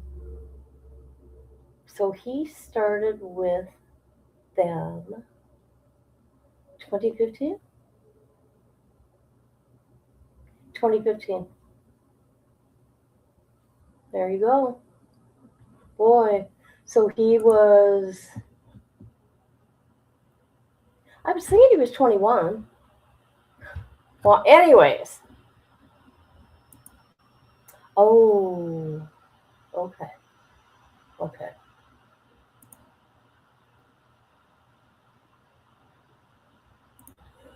Yeah, what's going on with this crazy weather?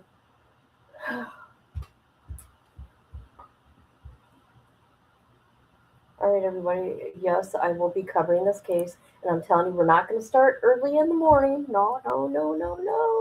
Because I have no patience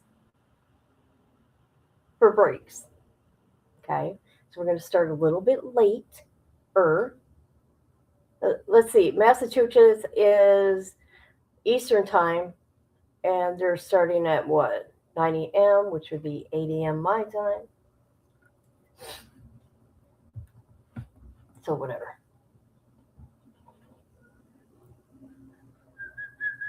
All right, guys. Thank you for being here, everybody. And we will continue this shit tomorrow. All right? Love you. Goodbye.